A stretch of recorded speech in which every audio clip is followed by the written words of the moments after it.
నమస్తే, welcome to defence round up. భారతదేశం మరియు అంతర్జాతీయంగా రక్షణ విభాగానికి సంబంధించిన వార్తల్ని విశ్లేషణాత్మకంగా మీ ముందరికి తెచ్చే కార్యక్రమమే ఈ డిఫెన్స్ రౌండప్. ఇవాళ డిఫెన్స్ రౌండప్లో ఎన్నో ఆసక్తికరమైన అంశాలతో సిద్ధంగా ఉంది. ఈ 27వ ఎపిసోడ్లో ఇటీవల జరిగిన గణతంత్ర దినోత్సవంలో మన ఇండియన్ ఆర్మీ అంటే ఆర్మ్డ్ ఫోర్సెస్ పరేడ్ నిర్వహించారు. అందులో చాలా స్వదేశీ పరిజ్ఞానంతో తయారైన ఆయుధాలని ప్రదర్శించారు. దాని ద్వారా మనం ఇస్తున్న సందేశం ఏంటి? ఇదే కాకుండా ఆంధ్రప్రదేశ్లోని ఒక నగరాన్ని డ్రోన్ సిటీగా మార్చబోతున్నారు. అసలు ఆ డ్రోన్ సిటీ అంటే ఏంటి, దీని ప్రభావం ఎలా ఉండబోతోంది, ఇలాంటి ఆసక్తికరమైన అంశాలతో ఇవాళ డిఫెన్స్ రౌండప్ సిద్ధంగా ఉంది. ఈ అంశాల గురించి చర్చించడానికి మనతో జాయిన్ అవుతున్నారు అంతర్జాతీయ వ్యవహార నిపుణులు మరియు డిఫెన్స్ ఎక్స్పర్ట్ మామిడి గిరిధర్ గారు. సార్ నమస్తే. నమస్తే హర్ష. నమస్తే సార్, ముందుగా గణతంత్ర దినోత్సవం రోజు జరిగిన పరేడ్ గురించి మనం మాట్లాడుకున్నట్టయితే, మామూలుగా ఎవ్రీ ఇయర్ మన వాళ్ళు వెపన్స్ డెమాన్స్ట్రేషన్ చూస్తూనే ఉంటారు. కానీ ఈ ఇయర్ మీకు అటెన్షన్లోకి వచ్చినది ఏంటి సార్? అంటే మనకు ప్రతి సంవత్సరం కూడా కొన్ని వెపన్స్ వాళ్ళు పెరేడ్లో తీసుకొస్తారు. కొన్ని దాంట్లో ఏంటంటే మనకు ఏ వెపన్స్ చూపించారో అది ఎందుకు చూపించారు, ఇది ఎవరికి మెసేజ్ వెళుతోంది, ఇవి చాలా కీలకమైనవి. అలాగే ఏ వెపన్స్ వాళ్ళు చూపించలేదు, అది కూడా ఎందుకు చూపించలేదు, అది కూడా చాలా కీలకమైనది. సో ఫస్ట్ మనం నెగటివ్ నుంచి వెళ్దాం. మనం ఫర్ ఇన్స్టెన్స్ మనకు గత సంవత్సరంలో మనకు అగ్ని 5 MIRV ఏవైతే ఉన్నాయో మనం పెట్టాం. మనం అది టెస్ట్ చేసాం, సక్సెస్ఫుల్గా టెస్ట్ చేసాం. కానీ అది ఈసారి పెరేడ్లో చూపించలేదు. ఎందుకు చూపించలేదు? ఎందుకంటే టెస్ట్ మాత్రమే అయింది, అది సక్సెస్ఫుల్ అయింది, కానీ ఇది డిప్లాయ్ చేయలేదు ఇంకా. అందుకని దాన్ని చూపించలేదు. అంటే ఇంకా బహుశా 1 or 2 టెస్ట్ ఇంకా చేస్తారేమో. చేసిన తర్వాత ఫైనల్గా దానికి ఆర్డర్ ఇస్తారు. ఆర్డర్ ఇచ్చిన తర్వాత దాన్ని డిప్లాయ్ చేస్తారు. కాబట్టి అందుకని అది చూపించలేదు. రెండవది మనకు హైపర్సానిక్ మిసైల్ కూడా మనం టెస్ట్ చేసాము. చాలా సక్సెస్ఫుల్గా అయింది అది. ఇన్ఫ్యాక్ట్ ఈరోజు ప్రపంచంలో నాకు తెలిసి 3 దేశాలు ఉన్నాయి హైపర్సానిక్ మిసైల్స్ కేపబిలిటీ ఉన్నది. రష్యా ఆల్రెడీ డిప్లాయ్ చేసింది, చైనా ఆల్రెడీ డిప్లాయ్ చేసింది, భారతదేశం సక్సెస్ఫుల్గా టెస్ట్ చేసింది. అమెరికా ఈరోజు దాకా ఫెయిల్ అయింది. అమెరికన్ మెటలర్జీ ఇంకా దాన్ని క్యాచప్ చేయలేదు. రష్యన్ మెటలర్జీ చాలా సుపీరియర్ మెటలర్జీ. మనకు రష్యాతోటి అనుసంధానం ఉంది కాబట్టి వాళ్ళ దగ్గర నుంచి మనం తీసుకోగలిగాము. చైనా కూడా వాళ్ళ దగ్గర నుంచి తీసుకున్నారు, కాపీ కొట్టారు. కాబట్టి ఈ 3 దేశాల దగ్గర ఈరోజు హైపర్సానిక్ మిసైల్స్ ఉన్నాయి. అమెరికా చాలా ట్రై చేసింది, ఫ్లాప్ అయింది. సరే, నార్మల్ మిసైల్స్ కూడా మనకు స్పేస్లోకి వెళ్ళో లేకపోతే మనకు అట్మాస్ఫియర్ దాటి వెళ్ళి కిందికి వస్తున్నప్పుడు హైపర్సానిక్ స్పీడ్లోనే వస్తాయి అవి. దాన్ని హైపర్సానిక్ మిసైల్ అన్నాం మనం. ఎందుకంటే ఒకసారి టేక్ ఆఫ్ అయిన తర్వాత దాన్ని ఫైర్ చేసిన తర్వాత దాని సబ్సానిక్ ఉంటుంది, కొన్నిసార్లు సబ్సానిక్ నుంచి పైకి వెళ్ళి తర్వాత హైపర్సానిక్ పికప్ అవుతుంది. కాబట్టి దాన్ని ట్రాక్ చేయొచ్చు. హైపర్సానిక్ అనేది షూట్ చేసిన ఇమ్మీడియట్గా వితిన్ ఫ్యూ సెకండ్స్ అది హైపర్సానిక్ స్పీడ్ పట్టుకుంటుంది. ర్యామ్ జెట్టు, స్క్రామ్ జెట్టు వాడతారు. కాబట్టి హైపర్సానిక్ టెక్నాలజీ ఓన్లీ ప్రస్తుతానికి 3 దేశాల దగ్గర ఉన్నది. అమెరికా ప్రయత్నం చేస్తుంది, అది కూడా డెమాన్స్ట్రేట్ చేయలేదు మనం. ఎందుకు? అది కూడా టెస్ట్ మాత్రమే అయింది, సక్సెస్ఫుల్ టెస్ట్, ఓకే. కానీ దాన్ని మనం ఇంతవరకు కూడా దాన్ని బయటికి కంప్లీట్గా చెప్పట్లేదు. స్పెసిఫికేషన్స్ ఏంటి, ఎంత దూరం కొడుతుంది, దానికి ఏమైనా మల్టిపుల్ టార్గెట్స్ ఉన్నాయా, దాన్ని మెనూవర్ చేయొచ్చా, దాన్ని is it only ballistic missile or is it semi ballistic missile, is it tactical missile, strategic missile, ఇవన్నీ కూడాను తర్వాత వస్తాయి మనకి. కాబట్టి దాన్ని కూడా ఈరోజు పెరేడ్లో తీసుకువెళ్ళలేదు. ఇది అర్థం చేసుకోవాలి. ఇవన్నీ కూడా మెల్లిమెల్లిగా అది డిప్లాయ్మెంట్ అయ్యి దాని ప్రొక్యూర్మెంట్ అయిన తర్వాత ఇవన్నీ కూడాను they will definitely show it, చూపిస్తారు. రెండవది అక్కడ జరిగినప్పుడు ఏం చూపించారు వీటిల్లో మనం చూస్తే కనుక వెపన్స్లో వాళ్ళు ఫస్ట్ నాగ్ సిస్టమ్ చూపించారు. నాగ్ సిస్టమ్ అన్నది anti tank guided missile. So ఇది స్పెసిఫిక్ ట్యాంక్ అగేన్స్ట్గా ఉన్నటువంటి టెక్నాలజీ. అంటే చాలా షార్ట్ రేంజ్, ఒక 5 కిలోమీటర్ల నుంచి 10 కిలోమీటర్ల వరకు ఉన్నట్టు రేంజ్, 500 మీటర్ దూరం ఉన్న అక్కడి నుంచి ఒక 5-10 కిలోమీటర్ల దాకా కొట్టగలిగినటువంటి anti tank guided missile Nag, ఇది డిస్ప్లే చేశారు. రెండవది ఆకాష్ డిస్ప్లే చేశారు. ఆకాష్ వెపన్స్ మనకు surface to air missile, air threats ఏవైతే వస్తాయో వాటిని హ్యాండిల్ చేయడానికి మీడియం రేంజ్లో ఇవి 25 to 150 కిలోమీటర్ రేంజ్లో కొట్టగలవి. ఆకాశం ఇది కంప్లీట్లీ ఇండిజినస్, అది మనం దాంట్లో చూపించాం. ఎందుకు? అక్కడ ఇండోనేషియన్ ప్రెసిడెంట్ కూర్చోన్నారు అక్కడ చీఫ్ గెస్ట్గా. ప్లస్ ఇది ఇంటర్నేషనల్ ఆడియన్స్ చెప్తున్నాం. అంటే ఇవన్నీ కూడాను మనం ఆఫర్ ఇస్తున్నాము. ఎందుకంటే అర్మేనియా లాంటి దేశం ఆల్రెడీ మన మీద ఇంట్రెస్టెడ్ కొనుక్కుంటారు. పినాకా కొన్నారు మన దగ్గర వాళ్ళు. Akash is also an option for them. And in fact Pinaka కూడా వాళ్ళు ప్రెజెంట్ చేశారు సార్. కరెక్ట్, పినాకా కూడా ప్రెజెంట్ చేశారు. సో ఇవన్నీ కూడా ఏంటంటే మనం ఇంటర్నేషనల్ మార్కెట్ దృష్ట్యా అవి ప్రజెంట్ చేసాం మనం. ప్లస్ సెకండ్ ఇది నేను చెప్పినట్టు కంప్లీట్గా డిప్లాయ్ అయినవే ప్రజెంట్ చేశాం. రీసెర్చ్ జరుగుతున్నవి ఇంకా ప్రజెంట్ చేయలేదు. అలాగే డ్రోన్స్ ఈసారి ఉంటుందని అనుకున్నాను నేను, అది మనం చూపించలేదు. బహుశా టాక్టికలీ మన వాళ్ళు నిర్ణయించుండొచ్చు, ఇవి చెప్పవలసిన ఆవశ్యకత లేదు, ఇది మనం సీక్రెట్ పెట్టుకుందామని దాని కేపబిలిటీస్ చెప్పాల్సిన అవసరం లేదని అనుకోవచ్చు. ఎందుకంటే ఆల్రెడీ మన వాళ్ళు గతంలోనే స్వామ్ డ్రోన్స్తోనే వాళ్ళు ఆల్రెడీ ఏదైతే డెమాన్స్ట్రేషన్ చేయాలో చేసేసారు సార్ గాల్వాన్ ఘటన తర్వాత. మేబీ అందుకనే మీరు అన్నట్టు అయ్యి ఉండొచ్చు. పాసిబుల్. కారణాలు చెప్పలేదు వాళ్ళు. కానీ నేను అనుకోవడం ఏంటంటే ప్రస్తుతానికి డ్రోన్ టెక్నాలజీ ఇంకా మనం ఎమర్జ్ అవుతున్నాం. డిఫరెంట్ సింగిల్ డ్రోన్ దగ్గర నుంచి స్వామ్ డ్రోన్స్ దాకా. ఇన్ఫ్యాక్ట్ మన నెక్స్ట్ టాపిక్ ఆ డ్రోన్స్ గురించి మాట్లాడబోతున్నాం. కాబట్టి ఈ డ్రోన్ టెక్నాలజీ ఎమర్జ్ అవుతుంది మన దేశంలో. అది ఇంకా ఎక్స్పోర్ట్ మార్కెట్కి సిద్ధంగా లేము మనం ప్రస్తుతానికి. ఎందుకంటే మన అవసరాలు ఇంకా మనం ఫుల్గా తీర్చుకోలేకుండా ఉన్నాం. కాబట్టి బహుశా వచ్చే సంవత్సరం దాని తర్వాత సంవత్సరం రిపబ్లిక్ పీరియడ్లో తప్పకుండా చూపిస్తారు. సో అది కూడా ఒకటి మిస్ అయింది. అది కూడా మనం ఈసారి చూపించలేదు. బహుశా మనం అది ఆ స్టేజ్కి వస్తాం మనం. కాబట్టి కొంత ఇంకా రీసెర్చ్ జరుగుతుంది కాబట్టి దాని గురించి ఏం మాట్లాడలేదు. పినాకా ఆఫ్ కోర్స్ పినాకా వాళ్ళు డిప్లాయ్ చేశారు ఈసారి, అది కూడా చూపించారు. కీలకం ఏంటంటే మనకు చూస్తే కనుక బ్రహ్మోస్ మిసైల్ కూడా వాళ్ళు చూపించారు. ఎందుకు ఇండోనేషియా బ్రహ్మోస్ కొనడానికి సిద్ధంగా ఉన్నారు వాళ్ళు. కాబట్టి వాళ్ళకు కావాల్సినటువంటిది అది కూడా మనం డిస్ప్లే చేసేటువంటి ప్రయత్నం మనం చేస్తున్నాం మనం. తర్వాత చూస్తే కనుక మనకు T-9 భీష్మ అది కూడా చూపించాం మనం. ఇది చాలా అత్యాధునికమైనటువంటి ఆర్టిఫిషియల్ ఇంటెలిజెన్స్, తర్వాత సిచ్యువేషనల్ అవేర్నెస్, దీని గురించి మనం గతంలో కూడా చర్చించాం మనం. చుట్టుపక్కల ఉన్నటువంటి థ్రెట్ పర్సెప్షన్ అంతా కూడాను అవగాహన చేసుకొని దాన్ని ఎలా మేనేజ్ చేయాలి, దాన్ని వీళ్ళు శత్రువుల అటాక్స్ ఎలా తప్పించుకోవాలి, శత్రువులను ఎలా పిన్ పాయింట్ చేసి కొట్టాలి, ఇవంతా కూడాను వాళ్ళకు ఉన్నటువంటి ఒక కేపబిలిటీ ఉన్నటువంటి అద్భుతమైన మోడర్న్ ట్యాంక్ ఇది. సో దాన్ని మనం డిస్ప్లే చేసాం. కాబట్టి అలాగే మనం చూస్తే కనుక మన మిలిటరీ పర్సనల్ని తీసుకువెళ్ళడానికి కావాల్సినటువంటి అడ్వాన్స్డ్ వెహికల్స్ చాలా చూపించాము ఈసారి. ఫర్ ఇన్స్టెన్స్ మనకు చేతక్ అని, త్రిపురాంతక్ అని, తర్వాత నంద డిగ్గోష్ అని, ఇటువంటి చాలా డిప్లాయ్ చేసాం. సరే, మనం రాబోయే డిఫెన్స్ రౌండప్స్లో ఒక్కొక్క దాని యొక్క ఫీచర్స్ ఏంటో మనం డీటెయిల్గా చర్చిద్దాం. ఇవన్నీ కూడా డిస్ప్లే అయ్యాయి. అంటే ఇవన్నీ కూడాను డిప్లాయ్మెంట్ అయిపోయినాయి. అవి భారతదేశంలో తయారు చేసుకుంటున్నాం మనం. మన ఇండస్ట్రీ, మన ఆత్మనిర్భర్ భారత్ దృష్ట్యా అవి చేసుకుంటున్నాం. అది షోకేస్ చేసాము. ప్లస్ ఎక్స్పోర్ట్ మార్కెట్ కూడా అవైలబుల్గా ఉన్నాయి. దీంట్లో కీలకమైనది ఏంటంటే కనుక గతంలో మనకు టెట్రా వెహికల్స్ ఏవైతే ఉన్నాయో, టెట్రా వెహికల్స్ అవి సో బేసిక్గా ఏంటంటే మనం చూస్తే కనుక ఈ యొక్క కొన్ని ప్లాట్ఫామ్స్ ఏవైతే ఉన్నాయి మనకు, అంటే మనకు ఉన్నటువంటి వీటిని మిసైల్స్ ఫైర్ చేయడానికి తీసుకువెళ్ళేటువంటి ట్రక్కులు ఏవైతే ఉంటాయో అవన్నీ గతంలో ఇంపోర్ట్ చేసుకునేవాళ్ళం. వాటిలో మనకు కొంత ఇబ్బంది వచ్చి మనం దాన్ని క్రమేపీ దాన్ని ఆపేసుకున్నాం. మనం వాళ్ళ మీద శాంక్షన్స్ వేసాము, దాన్ని మనం కొనడం మానేసాము. తో మన దేశంలో ప్రత్యామ్నాయాలు తీసుకొస్తున్నాం మనం. కాబట్టి రిపబ్లిక్ డే రోజు డిస్ప్లే చేసినటువంటి మిసైల్స్ అన్నిటికి కూడాను ప్లాట్ఫామ్స్ భారతదేశంలో తయారైన ప్లాట్ఫామ్స్. అంటే మిసైల్ ఒకటే కాదు, మిసైల్ని తీసుకువెళ్ళి మిసైల్ని డిప్లాయ్ చేసి మిసైల్ని ఏ ప్లాట్ఫామ్ నుంచి ఫైర్ చేయబోతున్నామో అవి కూడా భారతదేశంలో తయారైనవి. కాబట్టి ఇన్ని అంశాలలో చాలా కీలకంగా మనం డిస్ప్లే చేసాం. అందుకే నేను చెప్పినట్టు కొన్ని చూపించాము, కొన్ని చూపించలేదు. అలాగే గ్లోబ్ మాస్టర్ C-17 అది కూడా ఫ్లై పాస్ట్లో వెళ్ళింది. అది తేజస్ కొంత వెనక పెట్టాం మనం. తేజస్ ఇంకా కొన్ని ఇబ్బందులు ఉన్నాయి మనకు. అమెరికా మనల్ని బహుశా సతాయిస్తోంది ప్రస్తుతానికి. ప్రత్యామ్నాయాలు ఏంటో చూడాలి మనం. ఇంత లోపల మనకు మేబీ అనదర్ 110 ఎయిర్క్రాఫ్ట్కి సంబంధించి సీరియస్గా ఆలోచన చేస్తున్నాము. ఏం చేద్దాం, ఇంకా బయట నుంచి కొందామా, ఇవన్నీ కూడా చూస్తున్నాం మనం. కాబట్టి అందుకని కొద్దిగా లో కీలో పెట్టారు వాళ్ళు. మనకు ఉన్నటువంటి ఎయిర్క్రాఫ్ట్సే వెళ్ళాయి అక్కడ. సో చూద్దాం, రాబోయే రోజుల్లో ఈ సంవత్సరం చాలా కీలకం కాబోతుంది. ఎన్నో ప్లాట్ఫామ్స్ రాబోతున్నాయి. అలాగే మనం ఎన్నో ప్రొక్యూర్మెంట్ డెసిషన్స్ తీసుకోబోతున్నాం. ఇవన్నీ కూడా చూపించబోతున్నాం మనం. అలాగే కొన్ని సబ్మెరీన్స్ చూపించాం మనం, మనకున్న డిప్లాయ్ చేసినటువంటి. అలాగే నేవల్ పవర్ కూడా దాంట్లో చాలా చూపించాం మనం. And at the same time sir, మీరు అన్నదానికి ఎక్స్టెన్షన్ ఏంటంటే మనం ఏదైతే త్రివిధ దళాలను యాక్చువల్లీ ఒకటే చేసి థియేటరైజేషన్ అంటారు, దాన్ని కూడా ఒక పరేడ్ కింద తీసుకెళ్లారని అంటున్నారు. దాని గురించి ఏమంటారు సార్? అంటే మామూలుగా కొన్ని ఏళ్ల నుంచి అవుతుంది, బిపిన్ రావత్ గారు ఉన్నప్పటి నుంచి దీన్ని గురించి చర్చ జరుగుతున్నాయి. సో ఇది ఆల్మోస్ట్ అయిపోయింది, ఫైనలైజ్ అయిందని అంటున్నారు. సో మేబీ అది కూడా ఒకటి డిస్ప్లే అనుకోవచ్చా, వీఆర్ రెడీ అని? కరెక్ట్, దాన్ని అనుకోవడమే లేదు, వాళ్ళు చేశారు కదా. ఒక ట్యాబ్లో వెళ్ళింది కదా రిపబ్లిక్ డే పెరేడ్లో. ఒక ట్యాబ్లో త్రివిధ దళాలు కలిసి ఉన్నటువంటి కమాండ్ థియేటరైజేషన్ అంటాం మనం. అంటే northern theatre, southern theatre, central theatre, eastern, western, ఇటువంటి థియేటర్స్లో రాబోతున్నాయి. థియేటర్స్లో ఏంటంటే ఇప్పుడు ఉన్నటువంటి పద్ధతి కాకుండా ఇప్పుడేం పద్ధతి ఉంది మనకు, వాయుసేన, తర్వాత జలసేన, తర్వాత థల్సేన, మనకు ఆర్మీ, నేవీ, ఎయిర్ ఫోర్స్ సపరేట్గా ఉన్నాయి. ఇప్పుడు అలా సపరేట్గా ఉండవు.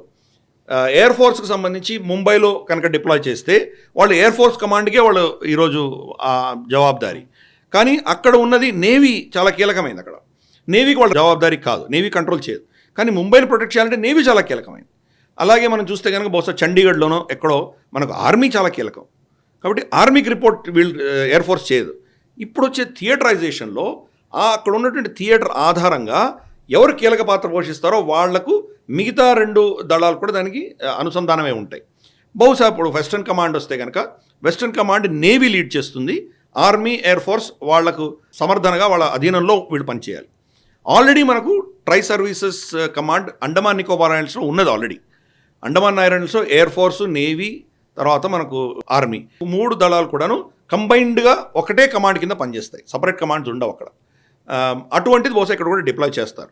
ఈ సంవత్సరం 2025లో బహుశా అది అఫీషియల్గా అనౌన్స్ చేయబోతున్నారు. అందుకనే దాన్ని ముందస్తుగానే ఈ ట్యాబ్లో కూడా వాళ్ళు అక్కడ ప్రదర్శించడం జరిగింది. అది నువ్వు కరెక్ట్గా చెప్పావు. బిపిన్ రావత్ గారికి అదే టాస్క్ ఇచ్చారు, మీరు చేయండి అని. చాలా అడ్వాన్స్ స్టేజ్లో ఉండగా ఆయన చనిపోయారు. సరే, అది పెద్ద కాంట్రవర్సీ. ఆయన నిజంగా యాక్సిడెంట్లో చనిపోయారా లేకపోతే ఆయన్ని ఎవరైనా టార్గెటెడ్గా చంపారా? MI-17 ఎయిర్క్రాఫ్ట్ ఏదైతే ఉందో దాంట్లో ఆయన చనిపోయారు. సో ఇంతవరకు మరి ఇన్వెస్టిగేషన్ జరిగినా మనకు బహుశా ఆయన యాక్సిడెంట్ అయినా చెప్తున్నారు. వెనకాల లోగుట్టు పెరుమాళ్ కెరక మనకు తెలియదు. బహుశా ఈ థియేటరైజేషన్ ఆపడానికి, మనలో ఈ రిఫర్మేషన్ తీసుకురావడానికి ఆపడానికి ఏమైనా శక్తులు చేసినాయా? ఇవన్నీ కూడా మనకు బహుశా ఎప్పటికో ఎవరో మెమోయిర్స్ రాస్తారు, మెల్లి బయటికి వస్తాయి 20-30 ఏళ్ల తర్వాత. బట్ ఎనీవే, ఆయన చనిపోవడంతో కొంత సెట్ బ్యాక్ వచ్చింది. అది ఇప్పుడు మనకు తెలిసి మళ్ళీ దాన్ని మెల్లిమెల్లిగా దాన్ని ముందుకు తీసుకొచ్చి రివైవ్ చేశారు. బట్ రక్షామంత్రి అలాగే ప్రధానమంత్రి ఇద్దరు కూడాను చాలా స్పష్టంగా భారత సైనిక దళాల మోడర్నైజేషన్ గురించి చాలా సీరియస్గా ఉన్నారు వాళ్ళు. కాబట్టి అందుకనే ఆ ట్యాబ్లో కూడా ఈరోజు చూపించారు. రిపబ్లిక్ డే పెరేడ్లో చూపించిన ట్యాబ్లో ఏదైతే ఉందో, ఈ త్రివిధ దళాలకు సంబంధించినటువంటి ఏదో వచ్చిందో, దాని అర్థం ఏంటంటే 2025లో థియేటరైజేషన్ వాళ్ళు అనౌన్స్ చేయబోతున్నారు. ఇది మనకు ఒక మంచి సందేశం దాని నుంచి వచ్చింది. రైట్ సార్, మీరు అన్నట్టుగా ప్రధానమంత్రి గారు కానివ్వండి, లేకపోతే రక్షా మంత్రి గారు కానివ్వండి, మోడర్నైజేషన్తో పాటు వాళ్ళు ఇండిజినైజేషన్ మీద కూడా చాలా దృష్టి పెట్టారు. సో మేబీ మీరు అన్నట్టుగా ఇది దానికే నిదర్శనం. And at the same time మీరు అన్నట్టుగా ఇందాకే బిపిన్ రావత్ గారిది ఏదైతే లక్ష్యం ఉందో, తర్వాత వచ్చిన ఎవరైతే chief of defence staff Anil Chauhan garu ఉన్నారో, ఇప్పుడు కరెంట్లీ సర్వ్ చేస్తున్న ఆయన అదే అన్నారు, నా ప్రెడిసెసర్ కానివ్వండి, నా మిత్రుడు బిపిన్ రావత్కి ఏదైతే ఇచ్చారో దాన్ని ముందరికి తీసుకెళ్ళి దాన్ని కంప్లీట్ చేయడమే నా ఏమని. సో నిజంగా ఇది చేసినట్టయితే అదే వీళ్ళు ఆయనకి ఇచ్చే నివాళనుకోవాలి. రైట్ సార్, దీనికి చిన్న ఎక్స్టెన్షన్ కింద మీరు ఇందాక ఆల్రెడీ మీరు గ్లోబ్ మాస్టర్ గురించి చెప్పారు.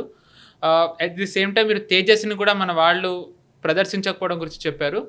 మీరు యాక్చువల్లీ అంటే కనుక చిన్న డౌట్ వచ్చింది. గ్లోబ్ మాస్టర్ అనేది అమెరికాది సార్, అది మనకు తెలిసిందే. మనం దాన్ని చూపించాం. అట్ ది సేమ్ టైం మనం అపాచీని చూపించాం. అటాక్ హెలికాప్టర్ మన దగ్గర ఉన్నది, అది కూడా అమెరికాదే. మనం ఫైటర్ జెట్ వచ్చేసి మనం సుఖోయ్ చూపించాం, రష్యాది. దీంట్లో ఏమన్నా మెసేజ్ ఉందా సార్? ఎందుకంటే ఇటీవల మోడీ గారు కానివ్వండి, లేకపోతే ట్రంప్, వీళ్ళిద్దరి మధ్య ఫోన్ కాల్లో డిఫెన్స్ డీల్ వచ్చింది. సో మేబీ తేజస్ చూపించకపోవడం వల్ల ఇండియా, అమెరికాకి, రష్యాకి we're looking at your fighter jet అని ఏమన్నా ఉందనుకోవచ్చా, లేకపోతే మరీ టూ ఫార్ అనుకోవాలా? ఇది అంటే ఇంకా ఆ స్టేజ్కి రాలేదు మనం. ఏఎంసీఏ ఏదైతే ఉందో ప్లస్ తర్వాత మనకు కావాల్సినట్టు ఇంకో 110 ఎయిర్క్రాఫ్ట్కి సంబంధించి చర్చలు జరుగుతున్నాయి. ఇప్పుడు ఫర్ ఇన్స్టెన్స్ Su-35 రష్యాకి సంబంధించినటువంటి Su-35 అది స్టెల్త్ ఫైటర్. అది స్టెల్త్ ఫైటర్ని వాళ్ళు ముందర ఆఫర్ ఇచ్చారు మనకు, మీరు కొనొచ్చు అది అని. లాస్ట్ మినిట్లో విత్డ్రా చేసుకున్నారు వాళ్ళు. ఎందుకంటే వాళ్ళ సైన్యానికే, వాళ్ళ ఎయిర్ ఫోర్స్కే వాళ్ళకి సఫిషియెంట్ నంబర్స్ లేవు. సెకండ్, అది కాంబాట్లో ప్రూవన్ కాదు ప్రస్తుతానికి. యుక్రెయిన్ వార్లో ఇంకా దాన్ని డిప్లాయ్ చేయలేదు. పెద్దగా దాని యొక్క రిజల్ట్స్ మనకి ఇంకా తెలియదు. అందుకని వాళ్ళే విత్డ్రా చేసుకున్నారు. మన స్పెసిఫికేషన్స్కి అవి మీట్ అవ్వవు అని చెప్పేసి వాళ్ళే విత్డ్రా చేసుకున్నారు. అమెరికా కూడా మనకు ఇప్పుడు ఏరో ఎక్స్పో ఏదైతే ఇప్పుడు బెంగళూరులో రాబోతున్నదో దాంట్లో నుంచి F-16, F-35 రెండు విత్డ్రా చేసుకున్నారు వాళ్ళు. మరి దానికి ఎందుకు కారణమో మనకు తెలియదు. F-35 వాళ్ళు ఒకప్పుడు మనకు ఆఫర్ ఇచ్చారు. కానీ మన ప్రాబ్లం, మన భయం అంతా ఏంటంటే మన దగ్గర అన్ని రష్యన్ మేడ్ ఎయిర్క్రాఫ్ట్స్ ఎక్కువ ఉన్నాయి. అమెరికా కండిషన్ ఏంటంటే రష్యన్ మేడ్ ఎక్విప్మెంట్కి అమెరికన్ ఎక్విప్మెంట్ మధ్యలో కాన్వర్జేషన్ ఉండకూడదు, కనెక్టివిటీ ఉండకూడదు, సిగ్నల్స్ ఉండకూడదు.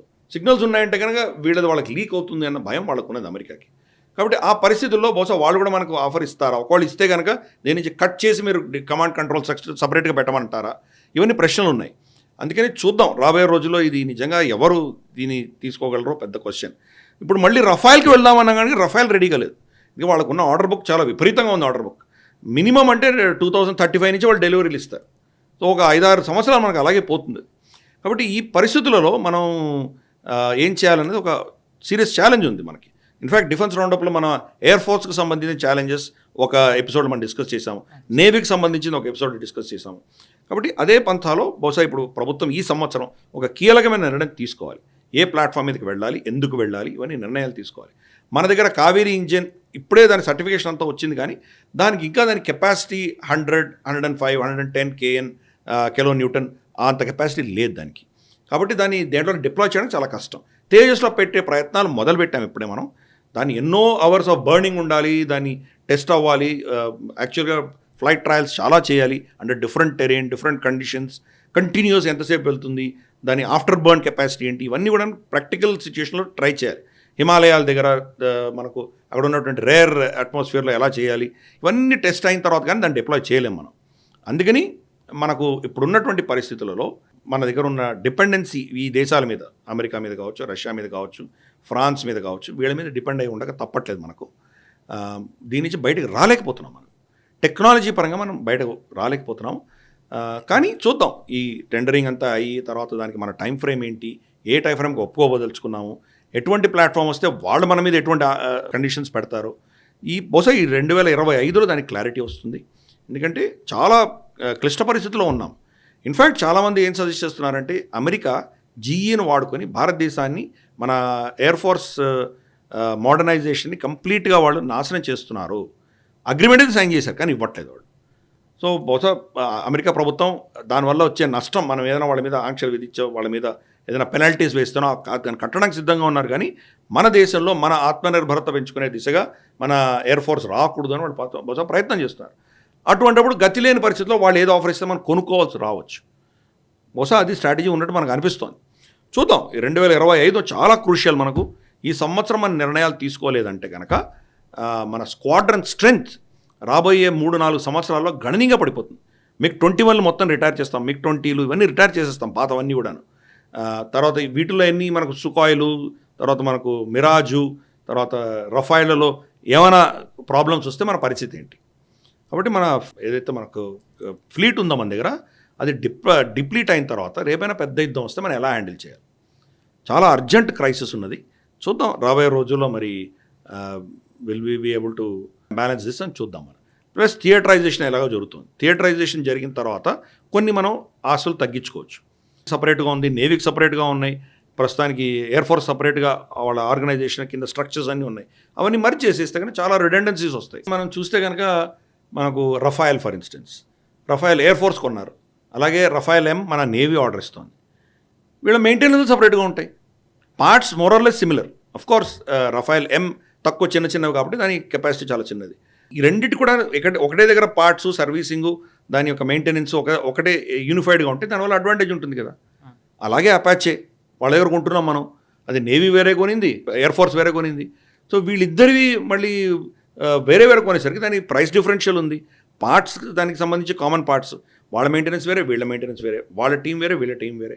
కాబట్టి ఈ థియేటరైజేషన్లో ఇవన్నీ కూడా అడ్రస్ అవుతాయి. కాబట్టి మనకు ఉన్నటువంటి ఛాలెంజెస్ని ఈ థియేటరైజేషన్ తర్వాత కొంత మనకు డిఫరెంట్ అవుట్లుక్ వచ్చేటువంటి అవకాశాలు ఉన్నాయి. చైనాలో ఆఫ్ కోర్స్ థియేటరైజేషన్ ఆల్రెడీ జరిగింది కొంతవరకు. Western command, eastern command, central command అని ఉండే వాళ్ళకు. కానీ వాళ్ళ ఇండిజినైజేషన్కి వాళ్ళ దేశంలోనే తయారు చేసుకోవాలి అన్నది చాలా ఎక్స్ట్రీమ్ తీసుకెళ్ళారు వాళ్ళు. దాంతో ఈరోజు బాగా సఫర్ అవుతున్నారు. మనం బహుశా ఒక బ్యాలెన్స్గా వెళ్లాల్సి వస్తుంది. మనం కంప్లీట్గా ఆత్మనిర్భరతకు వెళ్ళామంటే we are second or third largest procurement మనం ప్రపంచంలో. మరి వాళ్ళందరూ ఊరుకోరు కాబట్టి మనల్ని కటిల్ చేస్తారు. ప్రతి నట్టు, బోల్టు, స్క్రూ మనం భారతదేశంలో తయారు చేసుకోలేము. ఇంజిన్స్ ఫర్ ఇన్స్టెన్స్ జీ మీద ఆధారపడున్నాం, రేపటి రోజు ఇంకెవరి మీద సఫ్రాన్ మీద ఇంకెవరి మీద ఆధారపడాల్సి వస్తుంది మనకు. అలాగే ఇతరత్ర కాంపోనెంట్స్ కొన్ని మనం ఇంపోర్ట్ చేసుకోవాలి. దాన్ని అస్త్రంగా వాడుకునేటువంటి ప్రమాదం ఉన్నది మనకి. అందుకని ఇది ఒక ఇమ్మీడియట్గా మనకు సొల్యూషన్ రాదు. బహుశా కొన్ని ఇంపోర్ట్ కూడా చేసుకోవాల్సి వస్తుంది, కొంత ఇండిజినస్గా మనం వెళ్లాల్సి వస్తుంది.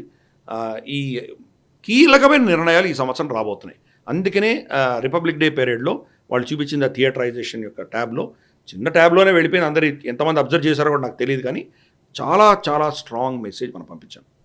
Right sir. ఎందుకు అడిగానంటే యాక్చువల్లీ అమెరికా ప్రొక్యూర్మెంట్ గురించి, ముఖ్యంగా చెప్పాలంటే డిఫెన్స్ డీల్ గురించి వాళ్ళు ఆ ప్రెస్ నోట్లో ఇద్దరు దాంట్లో ఉంది కామన్గా. ఆల్రెడీ ట్రంప్ ఇచ్చే ఆఫర్స్ ఏంటో బెదిరింపులు అందరికీ తెలిసిందే. ఇండియన్ ఎయిర్ ఫోర్స్ గురించి మీరే చెప్పారు. సో ఒక చిన్న డౌట్ వచ్చిందనమాట, మేబీ ఏమన్నా డీల్ చేయొచ్చా అని. సో తప్పకుండా ఈ ఆఫర్ అన్నది ఇప్పుడు మోదీ గారు వెళ్ళేంత లోపల ఏమైనా వర్కౌట్ అవ్వచ్చు. ఎందుకంటే ఇప్పుడు అందరినీ పిలిచి చూడు వీళ్ళు ఇన్ని బిలియన్లు ఇన్వెస్ట్ చేస్తున్నారు, వీళ్ళు మా దగ్గర ఇన్ని బిలియన్లు కొంటున్నారు, మీ దగ్గర చాలా పైసలు ఉన్నాయి, ఇవన్నీ ట్రంప్ చెప్తున్నాడు. కాబట్టి కమర్షియల్గానే ట్రీట్ చేస్తాడు కాబట్టి కమర్షియల్గా మనం కూడా ఏవో చేయక తప్పదు అది. కాకపోతే ఇందాక చెప్పినట్టు కంప్లీట్గా వాళ్ళ డిపెండెన్సీకి వెళ్ళకూడదు మనం. కాబట్టి ఒక బ్యాలెన్సింగ్ చేసుకోవాలి. అది ఎలా చేస్తాం అనేది చూద్దాం మనం. ట్రంప్కి మాత్రం ఏదో ఆఫర్ ఇవ్వక తప్పదు మనం. మోదీ గారు వెళ్ళేంత లోపు దాని గురించి ఏదో బ్యాక్ ఎండ్లో చాలా చర్చలు జరుగుతాయి. అక్కడ ట్రంప్కి చాలా అనౌన్స్ చేసి దాన్ని గొప్పగా చెప్పుకోవాలి కాబట్టి ఆ అవకాశం మనం ట్రంప్కి ఇస్తాం. మనం దాని దృష్ట్యా మనం కొంత దానికి హోంవర్క్ జరుగుతోంది, కొంత ఇద్దరి మధ్యలో చర్చలు జరుగుతున్నాయి. అనౌన్స్మెంట్స్ తప్పకుండా మోదీ ట్రంప్ కలిసినప్పుడు ఏదో అనౌన్స్మెంట్స్ వచ్చి తీరతాయి. కొంత మనం అమెరికా నుంచి ప్రొక్యూర్ చేసుకుంటాం మనం. కానీ అక్కడ ప్రొక్యూర్ చేసినంత మాత్రాన రష్యా నుంచి మనం దూరం వెళ్ళిపోతున్నామని అనుకోకూడదు. బ్యాలెన్సింగ్ చేసుకునే దిశగా ఇచ్చిపుచ్చుకోవడాలు ఉంటాయి. కాబట్టి మనం ఏదో అమెరికాకి ఇస్తాము, అమెరికా మనకి ఏదో ఇస్తుంది, ట్రంప్ చాలా గొప్పగా ఫీల్ అవుతాడు, మనకి ఇంకా ఇతరత్ర అంశాల్లో అతను మన దృష్టికి వాడుకుంటాం మనం. బహుశా పాకిస్తాన్ విషయం కావచ్చు, బంగ్లాదేశ్ విషయం కావచ్చు. బంగ్లాదేశ్ విషయంలో ఆల్రెడీ యుఎస్ ఎయిడ్ కట్ చేసేసారు. కాబట్టి ఇటువంటివి మనకు కావాల్సిన స్ట్రాటజీగా మనం వాడుకుంటాం. క్విడ్ ప్రోకో ఉంటుంది, ఇచ్చిపుచ్చుకోవాలి ఉంటాయి అవి. తప్పకుండా వాళ్ళ డిఫెన్స్ నుంచి మనం ప్రొక్యూర్మెంట్ అనేది పెంచుతాం తప్పకుండా. రైట్ సార్, ఇంకా చెప్పాలి అంటే ఆప్షన్ కూడా లేదు. We are running out of options. Let's hope everything will be good for the air force. Right sir, మనం మన అంశంలోకి వెళ్ళినట్టయితే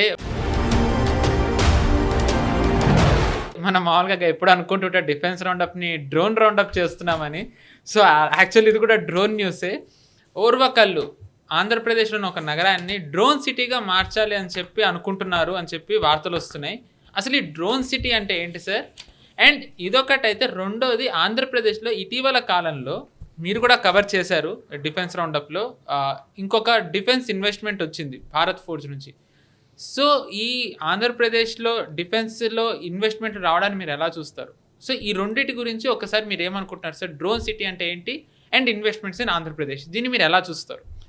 మనకు ఒక 3-4 సంవత్సరాల క్రితం బడ్జెట్లో ప్రజెంట్ చేస్తున్నప్పుడు నిర్మలా సీతారామన్ గారు ఫైనాన్స్ మినిస్టర్, ఆవిడ ఏమనౌన్స్ చేశారంటే దేశంలో 2 డిఫెన్స్ కారిడోర్స్ ఉండబోతున్నాయని చెప్పారు ఆవిడ. ఒకటి ఉత్తరప్రదేశ్లో ఉంటుంది, రెండవది తమిళనాడులో ఉంటుంది అని ఆవిడ అనౌన్స్ చేశారు. అక్కడ ఎనీవే ప్రైవేట్ రంగ సంస్థలకు సంబంధించింది, డిఫెన్స్ రంగానికి సంబంధించినవి ఇవన్నీ వస్తున్నాయి. ఫర్ ఇన్స్టెన్స్ రాయ్బరేలీలో మనకు ఒక గన్స్ రావడము, ఇటువంటివన్నీ చూస్తున్నాం మనం. ఎంకే ఉద్యోగు, ఇటువంటి చాలా మనకు బెల్ట్లో ఉన్నాయి. మనం ఎక్కడ ఉత్తరప్రదేశ్ బెల్ట్లో ఉన్నాయి. అలాగే మనకు ఆల్రెడీ ఆవడి లాంటివి మనకు ట్యాంకులు తయారు చేసేది ఇవన్నీ మనకు తమిళనాడులో ఉన్నాయి. దాన్ని అనుసంధానం చేసుకుంటూ ఇంకొన్ని కారిడార్స్ పెట్టేటువంటి ప్రయత్నం జరుగుతుంది. ఇదిలా ఉండగా ఇంకొన్ని రాష్ట్రాలు ప్రోయాక్టివ్గా చాలా అంశాలు వాళ్ళు ఆ రాష్ట్రాలకు ఇన్వైట్ చేసేటువంటి ప్రయత్నాలు చేశారు. మనకు ఆంధ్రప్రదేశ్లో అఫ్కోర్స్ జగన్మోహన్ రెడ్డి గారు కావచ్చు, లేదా చంద్రబాబు నాయుడు గారు కావచ్చు, వాళ్ళిద్దరి మధ్యలో పాలిటిక్స్ పక్కన పెడితే ఇద్దరు కూడా ప్రయత్నం చేశారు. డిఫెన్స్ మినిస్ట్రీ నుంచి కొన్ని తీసుకొచ్చే ప్రయత్నాలు జరిగినాయి. గుణం ఇప్పుడు చూస్తున్నాం. ఈరోజు మొదలుపెట్టారని కాదు, 2 ప్రభుత్వాలని మనం అభినందించాలి. వాళ్ళు ఏం చేశారంటే, మనం లాస్ట్ టైం మనం డిఫెన్స్ రౌండ్లో చర్చించుకున్నాం. మనం రాయలసీమ ప్రాంతంలో ఒక పెద్ద ల్యాండ్ వీళ్ళకి అక్వైర్ చేసి ఇచ్చారు. అక్కడ high end precision equipment manufacture చేయడానికి భారత్ ఫోర్జ్కి ఇచ్చారు వాళ్ళు. ఇన్ఫ్యాక్ట్ ఫైరింగ్ రేంజ్ కూడా ఇవ్వబోతున్నారు వాళ్ళకి, చాలా ఇవ్వబోతున్నారు అక్కడ. అది కూడా రాయలసీమలో ఉంది. ఇప్పుడు లేటెస్ట్ ఒరవకల్లు అని చెప్పేసి ఒక చిన్న ఊరు, అది చిన్న పట్టణం, అది పెద్ద టౌన్ కూడా కాదు, చిన్న ఒకే పంచాయత్ టైప్ ప్లేస్. అది హైవే మీదే ఉంటుంది. మనం భాగ్యనగర్ నుంచి మనం అనంతపూరు కర్నూలు సైడ్ వెళ్తున్నప్పుడు కర్నూలు దాటంగానే ఒరవకల్లు అని వస్తుంది. ఇన్ఫ్యాక్ట్ అక్కడ అద్భుతమైనటువంటి ఫార్మేషన్స్ ఉన్నాయి, న్యాచురల్ స్టోన్ ఫార్మేషన్స్. అది ఒక ఏంటంటే పర్యాటక స్థలం. అక్కడ Andhra Pradesh tourism development corporation cottages కూడా ఉన్నాయి. అక్కడ హైవే మీద ఉంటుంది, హైవే కానుకొని ఉంటుంది. అక్కడ ఆ ఊరిలో ఒక ఎయిర్పోర్ట్ తీసుకురావాలని చాలా కాలంగా ప్రయత్నం చేస్తున్నారు. కానీ ఉన్న కండిషన్ ప్రకారం మన శంషాబాద్ ఎయిర్పోర్ట్లో రాజీవ్ గాంధీ ఇంటర్నేషనల్ ఎయిర్పోర్ట్ పెట్టినప్పుడు 200 కిలోమీటర్ల పరిధిలో ఏమి కొత్త ఎయిర్పోర్ట్ రావడానికి వీల్లేదని వాళ్ళు ఏదో ఒప్పందం చేసుకున్నారు. 25 ఏళ్ల దాకా రావడానికి వీల్లేదని ఒప్పందం చేసుకున్నారు. ప్లస్ కర్నూలులో ఆల్రెడీ ఇప్పుడు ఒక ఆపరేషనల్ ఎయిర్పోర్ట్ ఉన్నది. కాబట్టి ఇది పెద్ద వయబుల్ కాదు అని అనుకున్నారు. కానీ ఇప్పుడు ప్రభుత్వం ఏం చేసిందండి, ఆంధ్రప్రదేశ్ డ్రోన్ కార్పొరేషన్ అని ఒకటి క్రియేట్ చేసి డ్రోన్ దాని మీద ఫోకస్ పెట్టారు. దినేష్ కుమార్ గారు అని చెప్పేసి దాని సిఎండి, ఆయన రీసెంట్గా స్టేట్మెంట్ ఇచ్చారు. 300 ఎకరాలు ఆంధ్రప్రదేశ్ ప్రభుత్వం దీనికి ఆఫర్ ఇచ్చింది. అక్కడ డ్రోన్స్ రీసెర్చ్ చేయడం, దాని మీద ఎటువంటి డ్రోన్స్, క్వాడ్రపుల్ ఫోన్స్, దానికి 4-5 వింగ్స్ ఉంటాయి, వర్టికల్ టేక్ ఆఫ్ ఉన్నవి, లేదా స్లింగ్ షాట్ ఫైర్ చేసేటువంటివా, లేదా మామూలుగా మన రన్వే నుంచి టేక్ ఆఫ్ అయ్యేటువంటివా, లేదా ఎయిర్ క్రాఫ్ట్ నుంచి దాన్ని డిప్లాయ్ చేస్తే అది అక్కడి నుంచి టేక్ ఆఫ్ అయి వెళ్తుందా, ఇటువంటివి మల్టిపుల్ డ్రోన్స్ అన్నిటి కూడా రీసెర్చ్ జరుగుతుంది. మనకు పెద్ద వీటిని ఏమంటారు, మన స్వామ్ డ్రోన్స్, తర్వాత స్పెషలైజ్డ్ డ్రోన్స్, కామికాజీ డ్రోన్స్, ఇటువంటివి ఎన్నో డ్రోన్స్కి సంబంధించి అక్కడ రీసెర్చ్ జరుగుతుంది. సెకండ్, దాని మ్యానుఫ్యాక్చరింగ్ జరుగుతుంది. మూడవది దాని రిపేర్స్ కూడా అక్కడ జరుగుతాయి, సర్వీసింగ్, రిపేర్స్ అక్కడ జరుగుతాయి.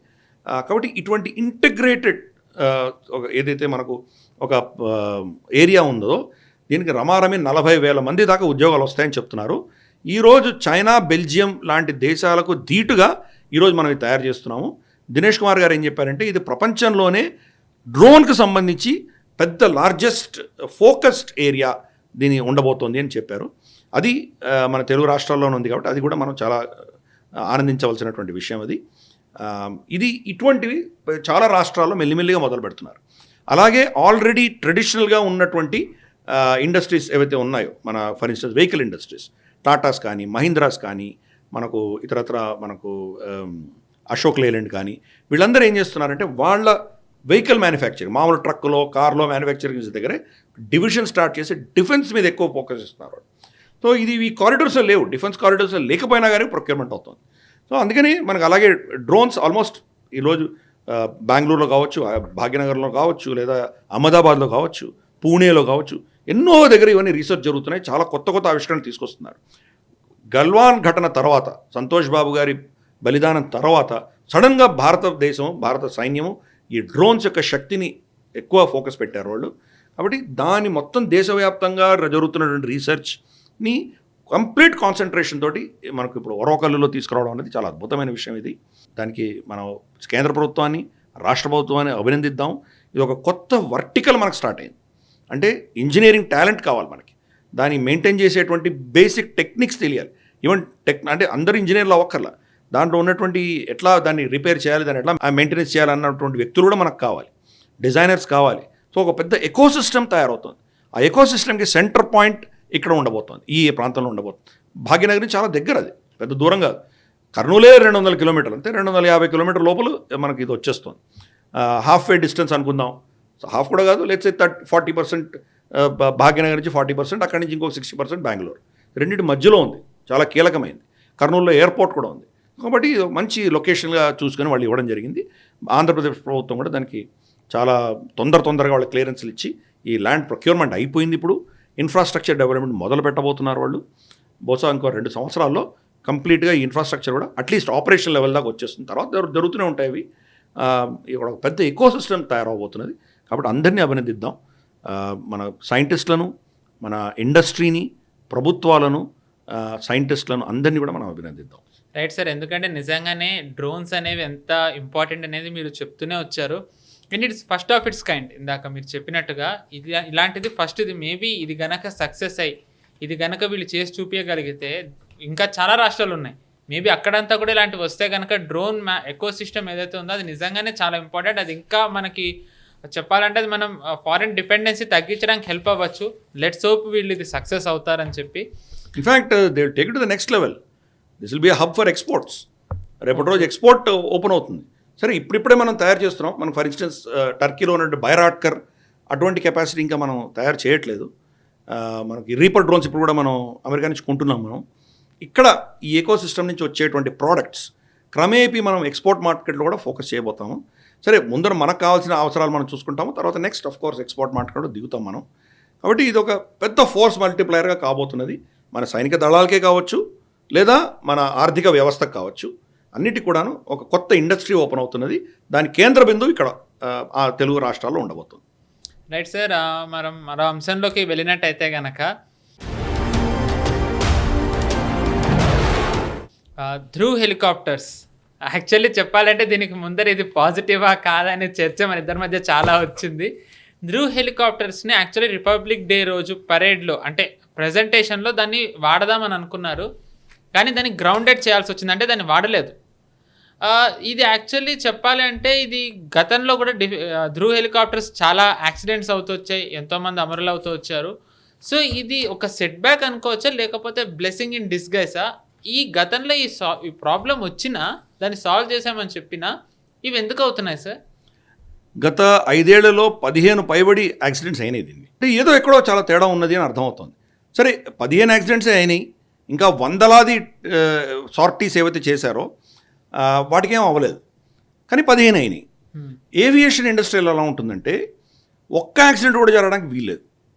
ఇప్పుడు బోయింగ్ ఉంది, లేదా ఎయిర్బస్ ఉంది, ఎంబ్రార్ ఉంది, మన బ్రెజిల్కి సంబంధించింది.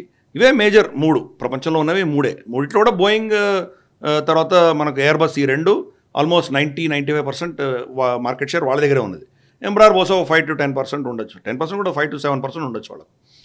చిన్న చిన్నవి చాలామంది ఉన్నారు, కానీ మేజర్ ఎయిర్క్రాఫ్ట్ ప్లేయర్స్ వీళ్ళే. బోయింగ్ ఉంది ఫర్ ఇన్స్టెన్స్, కొన్ని వేల ఎయిర్క్రాఫ్ట్స్ వాళ్ళవి ఇప్పుడు ప్రపంచవ్యాప్తంగా ఉంటున్నాయి. వాటిల్లో ఒక ఎయిర్క్రాఫ్ట్ క్రాష్ అయిందంటే ఏమవుతుంది, మొత్తం ఆ సిరీస్ అంతా ఆపేస్తున్నారు. డ్రీమ్ లైనర్ మొత్తం ఆపేశారు, ఒక్కదానికి యాక్సిడెంట్ అవుతాయి. ఎందుకంటే ఒక యాక్సిడెంట్ అయినా కానీ కూడా మిగతా వాటి యొక్క థ్రెట్ అనేది పెద్ద ప్రాబ్లం ఉంటుంది.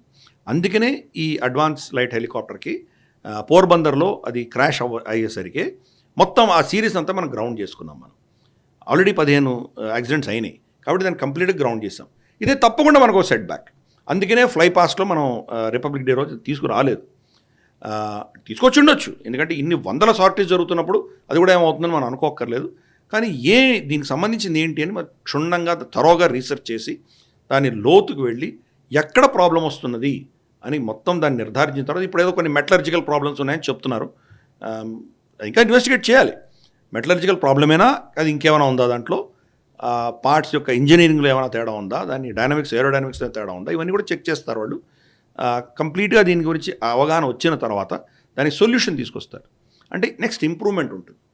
ఈవెన్ మన ప్యాసింజర్ వెహికల్స్ కూడా మనం చూసామంటే కొత్తగా డిప్లాయ్ అయిన వెహికల్స్ చాలా ప్రాబ్లమ్స్ ఉంటాయి.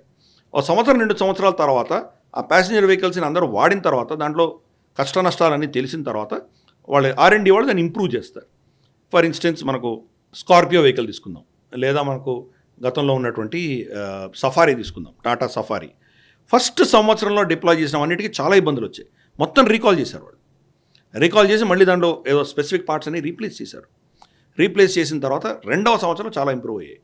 2వ సంవత్సరం కూడా ప్రాబ్లమ్స్ ఉండేది. 3వ సంవత్సరం నుంచి చాలా అద్భుతంగా ఉన్నాయి 2 కూడా. కానీ ఫస్ట్ 1 or 2 years ఈ ప్రాబ్లమ్స్ ఉంటాయి. నేను ఆ ఇండస్ట్రీలో పనిచేసిన వాడిని. ఒక 2 నెలలు కంప్లీట్గా లెఫ్ట్ సైడ్ ఉన్నటువంటి ఆటోమేటిక్ విండోస్ ఉంటాయి, అవి పనిచేయవు. మన దగ్గర పార్ట్స్ ఉండవు. పార్ట్స్ ఆర్డర్ ఇచ్చి తెచ్చేసరికి ఇవన్నీ సెట్ అయిపోతాయి, బాగానే ఉంటాయి. ఆ కొత్త పార్ట్స్ మనం డిప్లాయ్ చేద్దామని చూసేసరికి మనం మెకానిక్లో రిపేర్ చేసేసి ఉంటారు, అయిపోయి ఉంటుంది. 3వ నెలల తర్వాత చూస్తే రైట్ సైడ్ ప్యానల్ దెబ్బతింటుంది, మన దగ్గర పార్ట్స్ ఉండవు.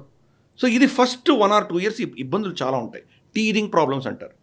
వాళ్ళు ఏదో ఐడియలిస్టిక్గా మన ల్యాబొరేటరీలో టెస్ట్ చేసి వాళ్ళు పంపిస్తారు. దాన్ని మళ్ళీ స్టెబిలైజ్ అవ్వడానికి బహుశా 2-3 సంవత్సరాలు పడుతుంది వాళ్ళకి. అందుకనే అడ్వాన్స్ లైట్ హెలికాప్టర్ కూడా అదే పరిస్థితి. సరే, చాలా రోజులుగా ఇది డిప్లాయ్ అయి ఉంది, కానీ దీని యొక్క కాలం ఇంకా పెరిగే కొద్దీ మెల్లిమెల్లిగా దానిలో ఉన్న ఇబ్బందులన్నీ బయటపడతాయి. అది పడడం ఒక విధంగా మంచిదే. అది ఫర్ ఇన్స్టెన్స్ చినాక్కి సంబంధించి వాళ్ళు అమెరికా వచ్చేసి వాళ్ళు మొత్తం గ్రౌండ్ చేసుకున్నారు, దాంట్లో ఏదో ప్రాబ్లమ్స్ వచ్చాయని. కానీ మనం చినాక్స్ రన్ చేస్తున్నాం, మనం అవే అమెరికన్ చినాక్స్ రన్ చేస్తున్నాం. అంటే ఎక్కడ ప్రాబ్లం ఉంది? వాళ్ళ ఎయిర్క్రాఫ్ట్ మ్యానుఫ్యాక్చరింగ్ డిజైన్లో ప్రాబ్లం ఉందా? డిజైన్లో ప్రాబ్లం ఉంటే మనం కూడా ఆపేయాలి. కాదు, వాళ్ళ మెయింటెనెన్స్లో ప్రాబ్లం ఉందా? మెయింటెనెన్స్ ప్రోటోకాల్స్లో ప్రాబ్లం ఉన్నాయా? ఎక్కడున్నాయి ప్రాబ్లం తెలియదు. బహుశా వాళ్ళకంటే మంచి ఫోకస్డ్ మెయింటెనెన్స్ మనం చేస్తుండొచ్చు, పారదర్శకంగా మనం చేస్తుండొచ్చు. కాబట్టి ఈ అంశాలన్నీ కూడాను మనం స్పెసిఫిక్ అక్కడ ఉన్నటువంటి పరిస్థితులు బట్టి మనం ఆలోచించాలి. ఇన్ఫ్యాక్ట్ చెప్పాలంటే సార్, ఇప్పుడు M17 ఇందాక మీరు చెప్పినట్టుగా బిపిన్ రావత్ గారిని క్యారీ చేసిన M17 అది క్రాష్ అయిన తర్వాత మన వాళ్ళు ఏం M17 వాడడం ఆపలేదు. ఇన్ఫ్యాక్ట్ దాన్ని కంటిన్యూ చేస్తూనే ఉన్నారు. ఇన్ఫ్యాక్ట్ అఫ్కోర్స్ సిరీస్ వేరు, కానీ ప్రధానమంత్రి కూడా తిరిగే చాపర్ ఏదైతే ఉందో అది రష్యన్ MI సిరీస్దే. ఇది MI-17 అదే MI-35. సో ఏం గ్రౌండెడ్ చేసేయలేదు. సో ఇనేవే ఇది యాక్చువల్లీ మీకు ఎందుకు మీతో మాట్లాడాల్సి వచ్చిందంటే, మీ చేత ఒక నెరేటివ్ నెగిటివ్గా రన్ అవుతుంది సార్. మీరు ఇందాక చెప్పినట్టుగా ఈ పాజిటివిటీలో చిన్న అంశం దొరికినా సరే మన డిఫెన్స్ దాని మీద దాన్ని నెగిటివ్గా తీసుకెళ్లే ప్రచారం విపరీతంగా జరుగుతుంది. సో దాన్ని కౌంటర్ చేయాలంటే మీలాంటి వాళ్ళు చెప్తేనే జనాల్లోకి వెళ్తుంది. ఆ ఉద్దేశంతోనే దీని గురించి మాట్లాడమని చెప్పడం జరిగింది. కరెక్ట్. ఇవన్నీ కూడా ఏంటంటే మనకు అన్నీ తెలిసిపోయాయి, మనం చాలా ఎక్స్పర్ట్ అయిపోయామని ఎవరు చెప్పలేరు. టెక్నాలజీనే. టెక్నాలజీ ఎప్పుడు బ్రేక్ డౌన్ అవుతుందో మనం చెప్పలేము. అది ఎప్పుడైనా అవ్వచ్చు, ఎందుకైనా అవ్వచ్చు. దానికి చాలా 100 కారణాలు 1000 కారణాలు ఉంటాయి. ఎన్నో వందల స్పేస్ షిప్లని బయటకు పంపించినటువంటి అమెరికా ఇప్పుడు కూడా అడపదడప వాళ్ళ ఎయిర్క్రాఫ్ట్లు ఫెయిల్ అవుతాయి, మన స్పేస్ క్రాఫ్ట్ ఫెయిల్ అవుతాయి. టెక్నాలజీ అంతే, మనం ఏం చెప్పలేము. దాన్ని ఎందుకు ఫెయిల్ అవుతుంది మనం చెప్పడం చాలా కష్టం. దాన్ని అది తగ్గించుకొని ఫ్యూచర్లో అటువంటి రాకుండా ఉండే ప్రయత్నాలు తప్పకుండా చేస్తాం, దాన్ని ఇంప్రూవ్ చేసుకుంటూ వెళ్తాం. అందుకని ఇప్పుడు నెక్స్ట్ అడ్వాన్స్ లైట్ హెలికాప్టర్లు ఈ సమస్యని పరిష్కరించిన తర్వాత వెళ్ళేది ఇంకా పటిష్టంగా ఉండబోతుంది. కాబట్టి ఒక స్టెప్పింగ్ స్టోన్ కింద మనకు అనుభవం వచ్చింది, అనుభవాన్ని ఆధారంగా దీన్ని ఇంకా పటిష్టం చేసుకుంటాం. అదే దిశగా దీన్ని చూడాలి, కానీ ఏదో కంప్లీట్ ఫెయిల్యూర్ అయిపోయింది, నాశనం అయిపోయాం, మన ఇదంతా పోయింది అలా చూడక్కర్లేదు. అన్నీ కూడాను మనకు ఒక విధమైనటువంటి గుణపాఠం కింద తీసుకోవాలి. ఆ దృష్ట్యా ఇవన్నీ కూడా పర్ఫెక్ట్గా మనకు జరుగుతున్న దాంట్లో చిన్న చిన్న సెట్ బ్యాక్స్ వచ్చినా కానీ దాన్ని రెక్టిఫై చేసుకుంటాం, దాన్ని ఏదో విధంగా మనం దాని సమస్యను పరిష్కరించుకొని ముందుకు వెళ్తాం మనం. రైట్ సార్, ఎందుకంటే నిజంగానే ఈ ధ్రువ్ అనేది ఇప్పుడు ఏవైతే అయ్యాయో అది నిజం, ఎవరు కాదనట్లే దీన్ని సాల్వ్ చేయాలి. కానీ ఒక పెద్ద పజిల్ ఏంటి అంటే ఈ ధ్రువ్ వేరియంటే, ఈ ధ్రువ్ అనేది యూటిలిటీ హెలికాప్టర్, దీన్ని వేరియంట్ ఇంకొకటి ఏంటంటే ఆర్మ్డ్ హెలికాప్టర్, అటాక్ హెలికాప్టర్ కింద రుద్ర ఉంటుంది. జస్ట్ అటాక్ హెలికాప్టర్ అంతే, దానికి కొన్ని మిసైల్స్ పెట్టారు, కానీ రుద్రాకి ఏం ప్రాబ్లం లేదు ఇప్పుడు. కరెక్ట్, సేమ్ అదే టెక్నాలజీ ప్లాట్ఫామ్ అదే. దీంట్లో వెపన్స్ ఉంటే దాంట్లో వెపన్స్ ఉండవు, రుద్రాలో వెపన్స్ ఉంటే దాంట్లో వెపన్స్ ఉండవు. అయినా రుద్ర తిరుగుతోంది కదా. సో అందుకని ఇవేంటంటే మనం ఐసోలేటెడ్ చూడకూడదు, ఇవన్నీ కూడాను కంబైన్డ్గా చూడాలి. దాంట్లో చూస్తే కనుక స్పెసిఫిక్గా దీంట్లో ప్రాబ్లం వచ్చింది కాబట్టి దాన్ని మాత్రమే ఏదో చేశారు. రుద్రాలో ఇంతవరకు అటువంటి ప్రాబ్లమ్స్ రాలేదు. అది మరి వెపన్స్ పెట్టినప్పటికీ సేమ్ ప్లాట్ఫామ్ ఉన్నా కానీ కూడా దాంట్లో ఎందుకు ప్రాబ్లం లేదు, దీంట్లో ఎందుకు ప్రాబ్లం వచ్చింది, ఇక్కడ థరో ఇన్వెస్టిగేషన్ జరగాలి. అంతవరకు ఆపినంత మాత్రాన ఆ మొత్తం ఫెయిల్ అయింది అనడానికి వీల్లేదు, అది చాలా తప్పది.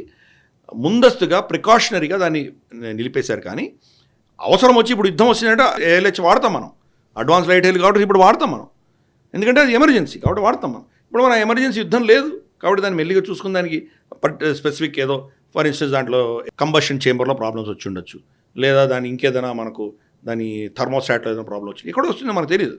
స్పెసిఫిక్ ఎక్కడ ప్రాబ్లం వచ్చిందో దాన్ని అడ్రస్ చేసి ఆ స్పెసిఫిక్ పార్ట్స్ని ఇప్పుడు ఆపరేషన్లో ఉన్నటువంటి అన్ని హెలికాప్టర్స్ చేంజ్ చేసిన తర్వాత మళ్ళీ దాన్ని వదిలిపెడతారు.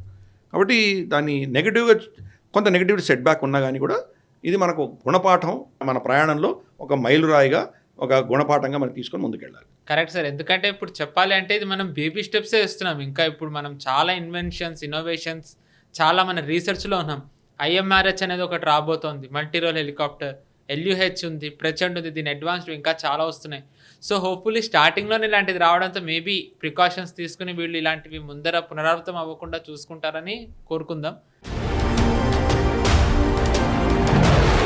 ప్రతి వారం బ్రేవ్ హార్ట్ అనే సెగ్మెంట్లో మామూలుగా గిరిధర్ గారు దేశం కోసం వీరోచితంగా పోరాడిన ఒక సైనికుడి గురించి ఆయన చెప్తూనే ఉన్నారు. మామూలుగా చెప్పాలంటే దీంట్లో ఎక్కువగా ఆర్మీ మీదే దృష్టి పెట్టడం జరిగింది. కావాలని చెప్పి కాదు, మామూలుగా రీసెర్చ్ చేసిన దాంట్లో ఎక్కువ ఏంటంటే ఆర్మీ సోల్జర్స్ ఎక్కువ వస్తొచ్చారు. వెరీ ఫ్యూ ఎయిర్ ఫోర్స్ వాళ్ళని కూడా తీసుకోవడం జరిగింది. NSGలో 2611లో బలిదానం చేసిన సందీప్ పునికృష్ణన్ గారిని కానివ్వండి, వీళ్ళని కూడా తీసుకోవడం జరిగింది. కానీ ఈరోజు గిరిధర్ గారు చెప్పబోయే బ్రేవ్ హార్ట్ చాలా స్పెషల్. అది ఎందుకు అనేది గిరిధర్ గారే చెప్తారు. రీసెంట్లీ ఆయనని రాష్ట్రపతి ద్రౌపది ముర్ము గారు ఆయనని సన్మానించారు, సత్కరించారు. ఆయన చేసిన వీరోచిత పోరాటం ఏంటో గిరిధర్ గారి మాటల్లోనే తెలుసుకుందాం. Sir, wing commander Akshay Saxena అంటే మామూలుగా మనం బ్రేవ్ హార్ట్ అనే సెగ్మెంట్ టచ్ చేస్తే మనకు అది చాలా ఏంటంటే ఒక టచింగ్గా ఉంటుంది. ఎందుకంటే మోస్ట్లీ మనం దేశం కోసం అమరులైన వాళ్ళ గురించే ఎక్కువగా కవర్ చేసాం. కానీ నిజానికి ఇది చెప్పాలంటే మనం చాలా గర్వపడడం and at the same time మన ఎయిర్ ఫోర్స్ కేపబిలిటీని చూపించడం, ప్రెషర్లో కూడా ఎలాగా మిషన్ని సక్సెస్ఫుల్గా డెలివర్ చేయాలి అనేది ఒక మెసేజ్ ఒక్క వ్యక్తి నిజంగా ఇచ్చారు.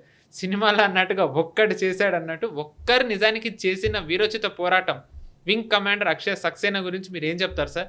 వింగ్ కమాండర్ అక్షయ్ సక్సేనా గారు C-17 గ్లోబ్ మాస్టర్, ఇందాక నుంచి దాని గురించి చర్చించాం మనం, అమెరికన్ ప్లాట్ఫామ్ అని మనం మాట్లాడాం.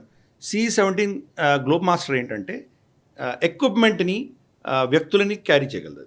దాంట్లో చాలా ట్యాంకుల దగ్గర నుంచి మనకు డిప్లాయ్ చేయగలిగినటువంటి పారాచూట్ ట్రూపర్స్ కానీ ఇటువంటి చాలా వాటిని తీసుకెళ్ళగలదు.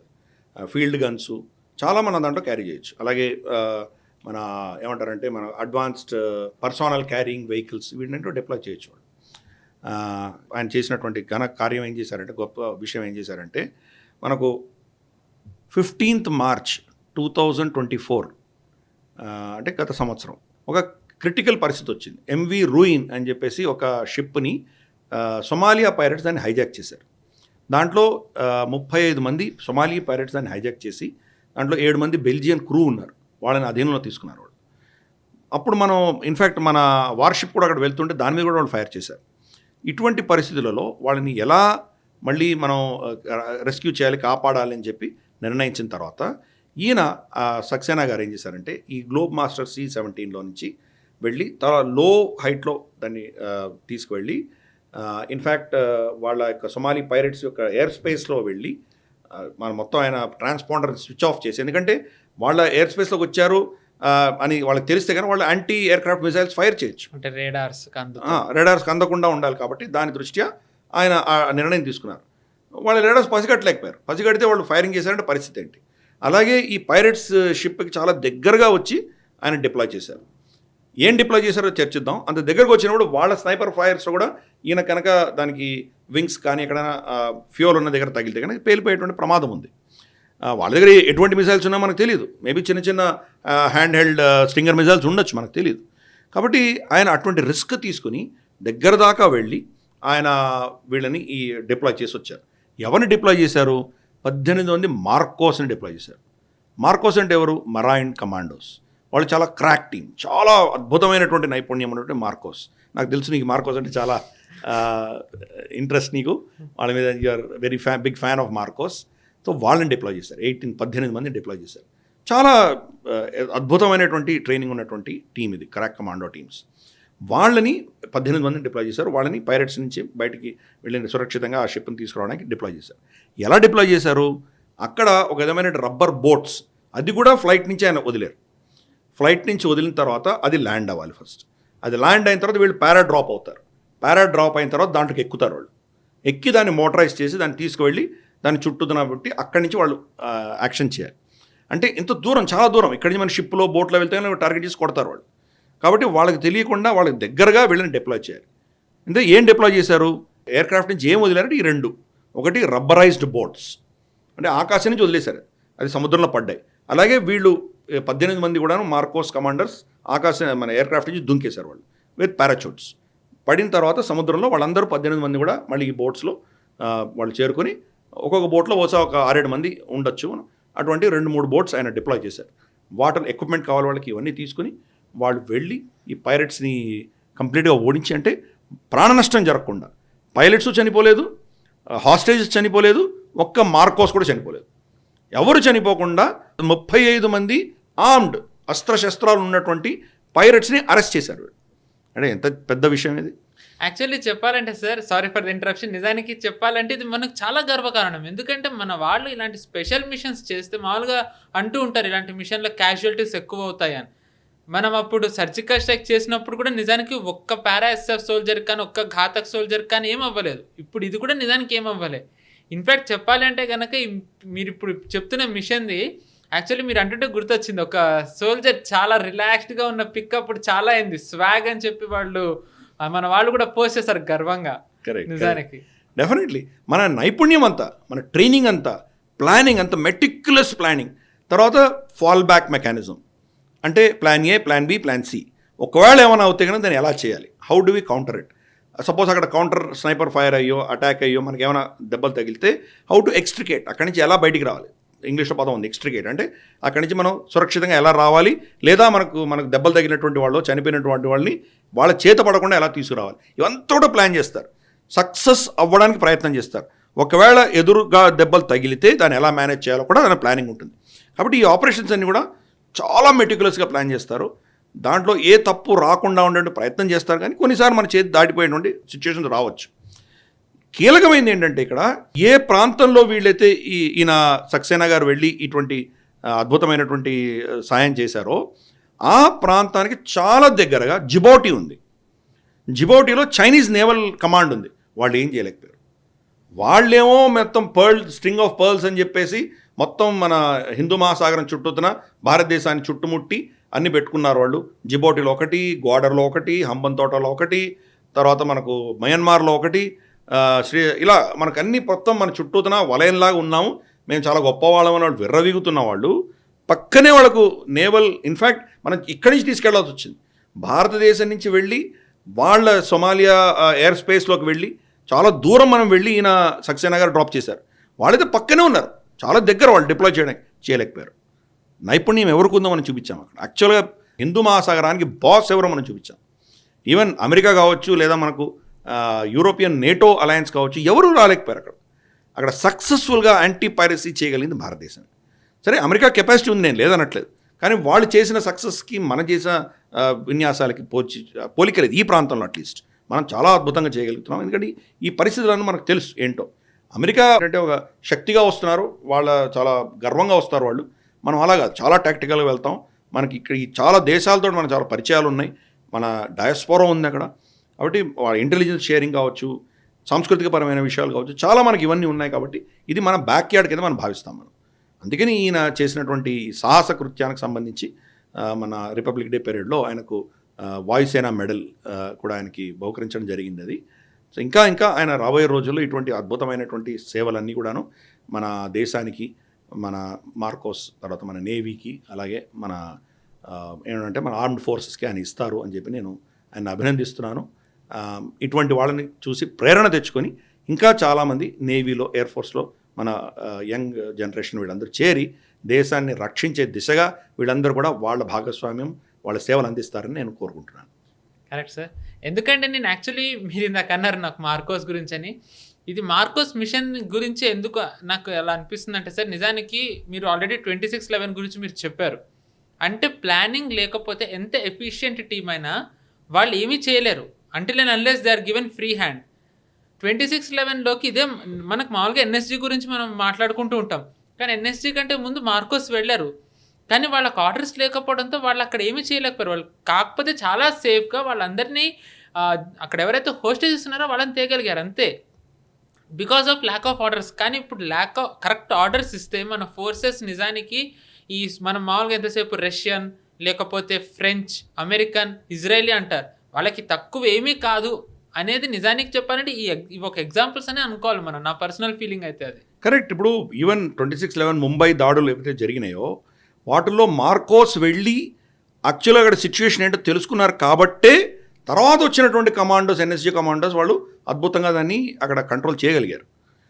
వీళ్ళు కనుక ముందర వెళ్ళకుండా ఉంటే కనుక వాళ్ళు ఇదే పరిస్థితిలో ఉండేవాడు. కాబట్టి చాలామంది మార్కోస్ ఫెయిల్ అయ్యారంటారు, కానీ కాదు అది.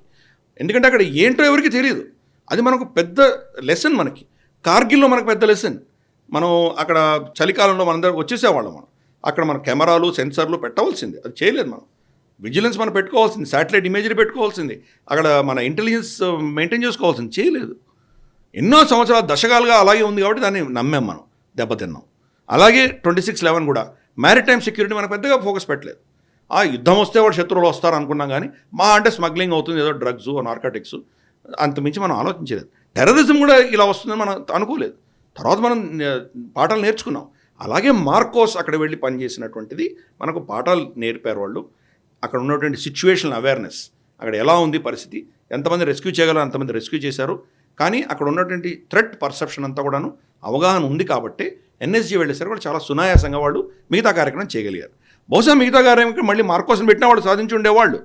వాళ్ళకి అప్పటికి ఇచ్చిన ఆర్డర్స్ ప్రకారం వాళ్ళు ఏం చేయాలో చేశారు, ఫాల్ బ్యాక్ అయిపోయారు. కరెక్ట్, వాళ్ళు రావాల్సి వచ్చింది.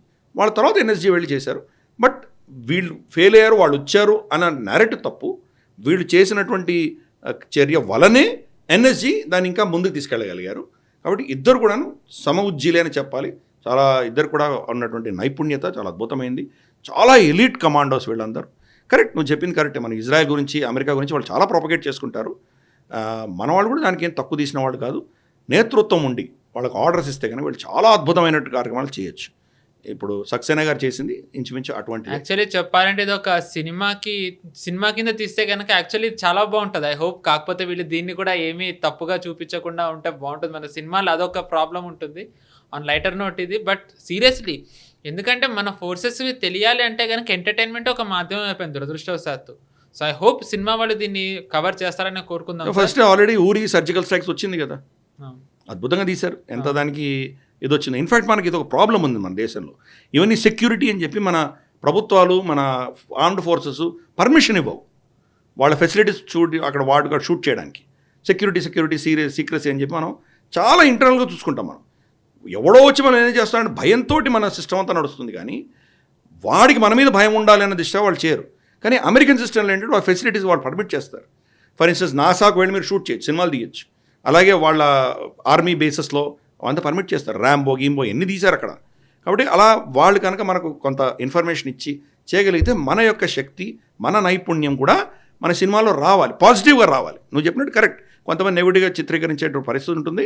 ఆ కంటెంట్ని ఆర్మీ క్లియర్ చేయొచ్చు, క్లియర్ చేసి దాన్ని వాళ్ళ ఫెసిలిటీస్ కూడా ఇస్తే కనుక ఇంకా అద్భుతంగా మన నేరేటివ్ ప్రపంచవ్యాప్తంగా మనం తీసుకువెళ్ళేటువంటి అవకాశం ఉంది మనకు. హోప్ఫుల్లీ సార్ నిజంగానే ఇది తీస్తారని చెప్పి కోరుకుందాం. ఎందుకంటే ఇప్పుడు నాకు రిపబ్లిక్ డే రోజు రావడంతో అందరికీ ఎక్స్పోజర్ కూడా వచ్చింది. Let's hope.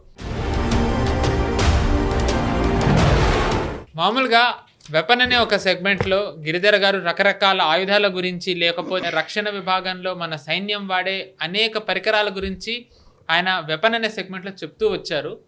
ఈరోజు ప్రళయ్ అనే ఒక వెపన్ గురించి గిరిధర్ గారు చెప్పబోతున్నారు. ఈ వెపనే ఎందుకు ఇప్పుడు చెప్తున్నారు అంటే, ఇటీవల జరిగిన రిపబ్లిక్ డే పరేడ్లో ప్రళయ్ని ప్రదర్శించారు. ఎందుకు ప్రదర్శించారు, ఈ ఆయుధం యొక్క ప్రత్యేకత ఏంటి, గిరిధర్ గారి మాటలోనే తెలుసుకుందాం. సార్, ప్రళయ్ అంటే చాలా కాలం తర్వాత మనం డ్రోన్స్, వీటి నుంచి కౌంటర్ డ్రోన్ నుంచి మనం ఒక వెపన్, ట్రూలీ మిసైల్ గురించి మాట్లాడుతున్నాం. ప్రళయ్ అనే వెపన్ గురించి మీరు ఏం చెప్తారు సార్? అంటే ఇది ఒక సెమై బ్యాలిస్టిక్ మిసైల్, అంటే బ్యాలిస్టిక్ కెపాసిటీ ఉన్నది ప్లస్ క్రూజ్ కెపాసిటీ కూడా ఉన్నది. అంటే బేసిక్గా ఏంటంటే ఫైర్ చేసిన తర్వాత మళ్ళీ రీఎంట్రీ వచ్చిన తర్వాత దాన్ని మ్యానూవర్ చేయొచ్చు. ఇది చాలా అడ్వాన్స్ టెక్నాలజీ. ఎందుకంటే ఒకసారి తిరిగి వచ్చినప్పుడు అది దాని యొక్క ట్రజెక్టరీలో ఫైర్ చేసిన తర్వాత మళ్ళీ కిందికి వచ్చినప్పుడు అర్త్ గ్రావిటీ, భూమి యొక్క గ్రావిటీ ఏదైతే ఉంటుందో దాన్ని లాగేస్తుంది. అది లాగినప్పుడు ఏంటంటే దాన్ని మెనూర్ చేయడం చాలా కష్టం, స్పీడ్ చాలా పుంజుకుంటుంది. దాన్ని వాళ్ళ శత్రువు రెడార్స్ దాన్ని పసిగట్టచ్చు. దీనికి ట్రాక్షన్ తెలుస్తుంది, ఇక్కడి నుంచి ఇలా ఇంత ఎలివేషన్లో వెళ్ళింది, ఇంత స్పీడ్లో వెళ్ళింది, కాబట్టి ఏ స్పీడ్లో వస్తుంది, ఎక్కడ కొడుతుంది వాళ్ళకి స్పష్టంగా అర్థమవుతుంది. సో దాన్ని కౌంటర్ చేసేటువంటి, దాన్ని షూట్ డౌన్ చేసేటువంటి మెజర్స్ వాళ్ళు తీసుకోవచ్చు. వాళ్ళు కనుక ఫైర్ చేసి దీన్ని న్యూట్రలైజ్ చేసేటువంటి అవకాశాలు ఉన్నాయి. కానీ దీంట్లో ప్రళయలో ఏమున్నాయంటే కనుక పైకి వెళ్ళి రిటర్న్ వస్తున్నప్పుడు దాన్ని ట్రాక్ మార్చచ్చు, క్రూజ్ లెవెల్లో మార్చచ్చు. అంటే పడేది మీరు ఎక్కడో ఇస్లామాబాద్ దగ్గర పడుతూ ఉంటుంది, డైరెక్ట్గా దాన్ని లాస్ట్ మినిట్లో డైవర్ట్ చేసి మీరు లాహోర్ని కొట్టచ్చు. అంటే ఒక ఎగ్జాంపుల్ చెప్తున్నాను. కాబట్టి దాన్ని ఎలా మానిటర్ చేస్తారు వాళ్ళు? దీన్ని కౌంటర్ చేసే వాళ్ళకి ఇది ఆల్మోస్ట్ 2-3 మ్యాక్ స్పీడ్లో వస్తుంటుంది, అది అంటే స్పీడ్ ఆఫ్ సౌండ్ వస్తూ ఉంటుంది. దీనికంటే 2-3 రెట్ల స్పీడ్లో వాళ్ళు రావాలి. 8 మ్యాక్లో వస్తే కానీ దీన్ని కౌంటర్ చేయలేరు. కౌంటర్ చేద్దామన్నా వాళ్ళు ట్రెజెక్టరీ చూసి ఇక్కడ కొడదాం అనుకుంటే ఇటు వెళ్ళిపోతుంది, పక్కకు వెళ్ళిపోతుంది. దాన్ని ఎలా కొడతారు వాళ్ళు? అంటే మీ దగ్గర కౌంటర్ మెషర్ కూడా మెనూరబుల్ కౌంటర్ మెషర్ ఉంటేనే దాన్ని ట్యాకిల్ చేయగలరు. కాబట్టి చాలా చాలా కష్టం. అటువంటి ప్రళయ్ మనం డిస్ప్లే చేసాం. అంటే మన దగ్గర ఈ టెక్నాలజీ, ఈ కెపాసిటీ ఉంది అని చెప్తున్నాం. రమారమే 400 కిలోమీటర్లు అని వాళ్ళు చెప్తున్నారు. కోర్స్ అంతకంటే ఎక్కువనే ఉంటుంది. మన కెపాసిటీ కంప్లీట్గా చెప్పం, మనం దాచిపెడతాం. దాంట్లో కూడా ఏంటంటే మనకు 500 కిలోస్ నుంచి 1000 కిలోగ్రాముల వరకు దాంట్లో మనం వెపన్ పెట్టచ్చు. ఈ వెపన్ పెట్టేటప్పుడు దాని బరువు బట్టి ఇంకా దూరం వెళ్తుంది. 500 కిలోసే పెట్టామంటే ఇంకా దూరం వెళ్తుంది. 1000 కిలోలు అంటే ఎక్కువ మోసుకెళ్ళారు, తక్కువ డిస్టెన్స్ వస్తుంది. కాబట్టి దీన్ని ఎలా ఎప్పుడు వాడుకుంటామనేది మన ఇష్టం. ప్లస్ దాంట్లో మనం పెట్టబోయేటువంటి ఫిసైల్ మెటీరియల్, దాని డెటనేషన్, ఇవన్నీ కూడా చాలా ఆ టైంలో వాళ్ళకి ఏది అవసరమో దాని ఆధారంగా వాళ్ళు చేస్తారు. ఆర్డర్ వచ్చిన తర్వాత కొన్ని నిమిషాల్లో, అంటే 1-2 నిమిషాల్లో దీన్ని డిప్లాయ్ చేయొచ్చు. అంతటి చాలా ఫాస్ట్గా దీన్ని డిప్లాయ్ చేయగలిగినటువంటి కెపాసిటీ దీంట్లో ఉన్నది. ప్లస్ ఇందాక నేను చెప్పినట్టు ఇవన్నీ కూడా భారతదేశం ప్లాట్ఫామ్స్లో దీన్ని ఫైర్ చేయబోతున్నారు. ఇవన్నీ అందుకని ఇది చాలా కీలకమైనటువంటిది. ఇది ఈ యొక్క మొత్తం మన line of actual control, China సైన్యం ఉన్నటువంటి ప్రాంతం, టిబెట్కి సంబంధించిన బార్డర్లో కావచ్చు, లేదా LOC పాకిస్తాన్కి సంబంధించినటువంటి మనకు బార్డర్స్ ఉన్నాయి, ఇక్కడంతా డిప్లాయ్ చేయబోతున్నాం మనం. కాబట్టి ఇవన్నీ మనకు నాగ్, పినాక, తర్వాత మనకు ఆకాష్, తర్వాత మనకు ప్రళయ్, ఇటువంటివి ఎన్నో మనం ఒక మల్టిపుల్ సిస్టమ్స్ పెట్టుకున్నాం మనం. తర్వాత మనకు పినాక, ఇటువంటి చాలా ఉన్నాయి మనకి. సో కాబట్టి ఇవన్నీ కూడా ఏంటంటే మల్టిపుల్ రేంజ్లో, కొన్ని షార్ట్ రేంజ్ ఉంటాయి, కొన్ని మీడియం రేంజ్ ఉంటాయి, కొన్ని లాంగ్ టర్మ్ రేంజ్ ఉంటాయి, కొన్ని క్రూజ్ ఉంటాయి, కొన్ని బ్యాలిస్టిక్ ఉంటాయి. ఇవన్నీ కూడా మనం డిప్లాయ్ చేసి మన శత్రువుల యొక్క అటాక్స్ని మనం ఎలా అడ్డుకోవచ్చు, ప్రియంప్టివ్గా మనం ఎలా స్ట్రైక్ చేయొచ్చు, వాళ్ళ రెడార్కి చిక్కకుండా మనం ఎలా అటాక్ చేయొచ్చు, ఇవన్నీ కూడా కేపబిలిటీ వీరన్నింటిలో మనం పెట్టుకుంటున్నాం. ఫస్ట్ మనం మిసైల్స్ తీసుకొచ్చినప్పుడు 20-30 ఏళ్ల క్రితం అబ్దుల్ కలాం గారు, భారతరత్న, ఆయన మిసైల్ మ్యాన్ అని పిలుస్తాము, ఆయన తీసుకొచ్చిన missiles either cruise or mostly ballistic ఉండేవి. బ్యాలిస్టిక్ అంటే అక్కడి నుంచి ఫైర్ చేస్తే ఇంకో దగ్గర పడేవి. క్రూజ్ చాలా తక్కువ కెపాసిటీ ఉండేది, మనం ఎక్కడి నుంచి ఇంపోర్ట్ చేసుకునేవాళ్ళం, ఇజ్రాయెల్ నుంచో లేకపోతే మనకు యూరోప్ నుంచో లేకపోతే రష్యా నుంచి తెచ్చుకునేవాళ్ళం.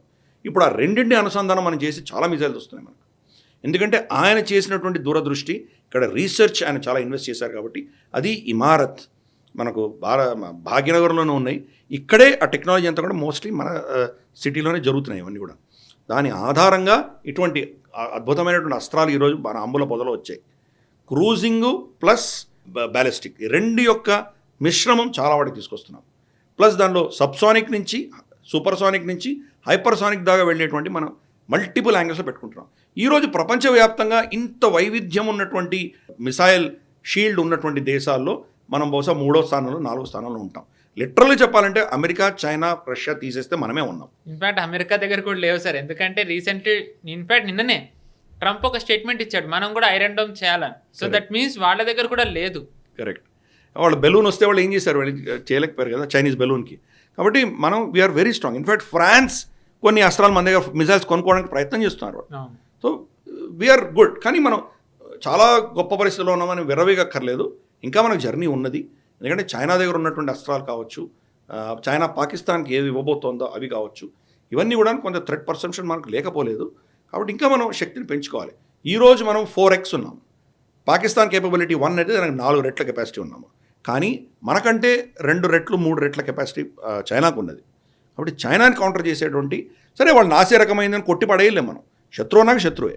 కాబట్టి ఆ కేపబిలిటీని కౌంటర్ చేసే దిశగా ఇంకా కూడా ఆవిష్కరణలు రాబోతున్నాయి. కాబట్టి ఈ ప్రళయ అన్నది మనకు చాలా అద్భుతమైనటువంటి ఒక అస్త్రం. ఇది మనం రిపబ్లిక్ డే పీరియడ్లో కూడా చూపించాం మనం. అందుకని దీని గురించి మనం కొంత డిఫెన్స్ రౌండప్లో చర్చించకపోతే కనుక న్యాయం చేసిన వాళ్ళం కాదు. కాబట్టి దాని గురించి కొన్ని విషయాలు చెప్పే ప్రయత్నం చేశాం. కోర్స్ చాలా విషయాలు ఆర్మీ కూడా ఎవరికి చెప్పదు, చెప్పనటువంటివి చాలా ఉంటాయి దాంట్లో, దాని కేపబిలిటీస్లో. అఫీషియల్గా చెప్పే కెపాసిటీ అవే మనం చెప్తున్నాము. అంటే ఓపెన్ మీడియాలో, ఓపెన్ సోర్సెస్లో ఉన్నటువంటి ఇన్ఫర్మేషన్ మనం ఇస్తున్నాము. గోప్యంగా ఉన్నటువంటి మనం కూడా మన దేశ రక్షణ కోసం అటువంటి అంశాలు మనకు కొన్ని తెలిసినా మనం చెప్పము. ఇక్కడ దీని గురించి జరుగుతున్న చర్చ, మనకు డిఫెన్స్ మన ఎక్స్పర్ట్స్లో జరుగుతున్న చర్చలు కొన్ని ఉన్నాయి, అవన్నీ మనం చెప్పము. ఆఫీషియల్గా బయట ఉన్నది మాత్రమే మనం తీసుకొస్తున్నాం మన ప్రజల ముందర. Right sir. ప్రతి వారం కంపెనీ అనే సెగ్మెంట్లో ఏ కంపెనీ గురించి మాట్లాడాలని చెప్పి గిరిధర్ గారు నేను చాలా డిస్కస్ చేసుకుంటూ ఉంటాము. ఒక్కసారి ఆయన ఈ కంపెనీ పెట్టాలంటే లేదు సార్ నేను ఈ కంపెనీ పెడతాను, దీని ఇంపార్టెన్స్ ఇది, ఇప్పుడు ఇది కవర్ చేస్తే మంచిదని. ఇంకొకసారి ఆయన లేదు నువ్వు ఇది పెట్టాలి అని, ఇలా మా ఇద్దరి మధ్య చాలా చర్చ అవుతూ ఉంటుంది కంపెనీ విషయంలో. కానీ ఫర్ ద ఫస్ట్ టైం ఒక వ్యూవర్ సతీష్ అని ఆయన ఇచ్చిన ఒక సజెషన్ బేస్ మీదుగా ఈరోజు గిరిధర్ గారు ఒక కంపెనీ గురించి మాట్లాడబోతున్నారు. నిజంగానే డిఫెన్స్ రౌండప్ మీరు ఎంతగా ఆదరిస్తున్నారు అనేదానికి ఇది ఒక ఉదాహరణ. సతీష్ గారు థ్యాంక్ యూ వెరీ మచ్, నిజంగానే మీరు ఇలా ఎంకరేజ్ చేస్తున్నందుకు. సతీష్ గారు చెప్పిన సంస్థ పేరే MTAR. ఈ సంస్థ ఏంటి, దీని ప్రత్యేకత ఏంటి, ఇది ఎక్కడుంది, గిరిధర్ గారి మాటల్లో తెలుసుకుందాం. సార్ మామూలుగా ఇందాక చెప్పినట్టుగా కంపెనీ అనే దాంట్లో మనిద్దరం చర్చించుకుంటూ ఉంటాం ఈ కంపెనీ అని. కానీ ఫర్ ద ఫస్ట్ టైం మనం ఒక వ్యూయర్ ఇచ్చిన సజెషన్ బేస్ మీద ఒక కంపెనీ గురించి మాట్లాడబోతున్నాం, MTAR. ఈ సంస్థ గురించి మీరు ఏం చెప్తారు సార్? నిజంగా చూస్తే కనుక మనకు డిఫెన్స్ రౌండప్ని ప్రేక్షకులు ఎంత ఆదరిస్తున్నారో దాని దృష్ట్యానే వాళ్ళకు కృతజ్ఞత తెలుపుకుంటూ సతీష్ నల్లపుల ఆయన ఇచ్చినటువంటి సజెషన్ మేరకు మనం ఈ కంపెనీని గురించి మాట్లాడుతున్నాం మనం. యాక్చువల్గా చూస్తే కనుక ఇది చాలా నీష్ సబ్జెక్ట్. డిఫెన్స్ రౌండప్ అనేది నార్మల్ కామన్ సబ్జెక్ట్ కాదు, రోజు జరుగుతున్న పాలిటిక్స్ అటువంటిది కాదు. నేషనల్ రౌండప్, డిఫెన్స్ రౌండప్ అది వేరే దానికి. ఇది డిఫెన్స్కి సంబంధించినవి చాలా ఫోకస్డ్ సబ్జెక్ట్.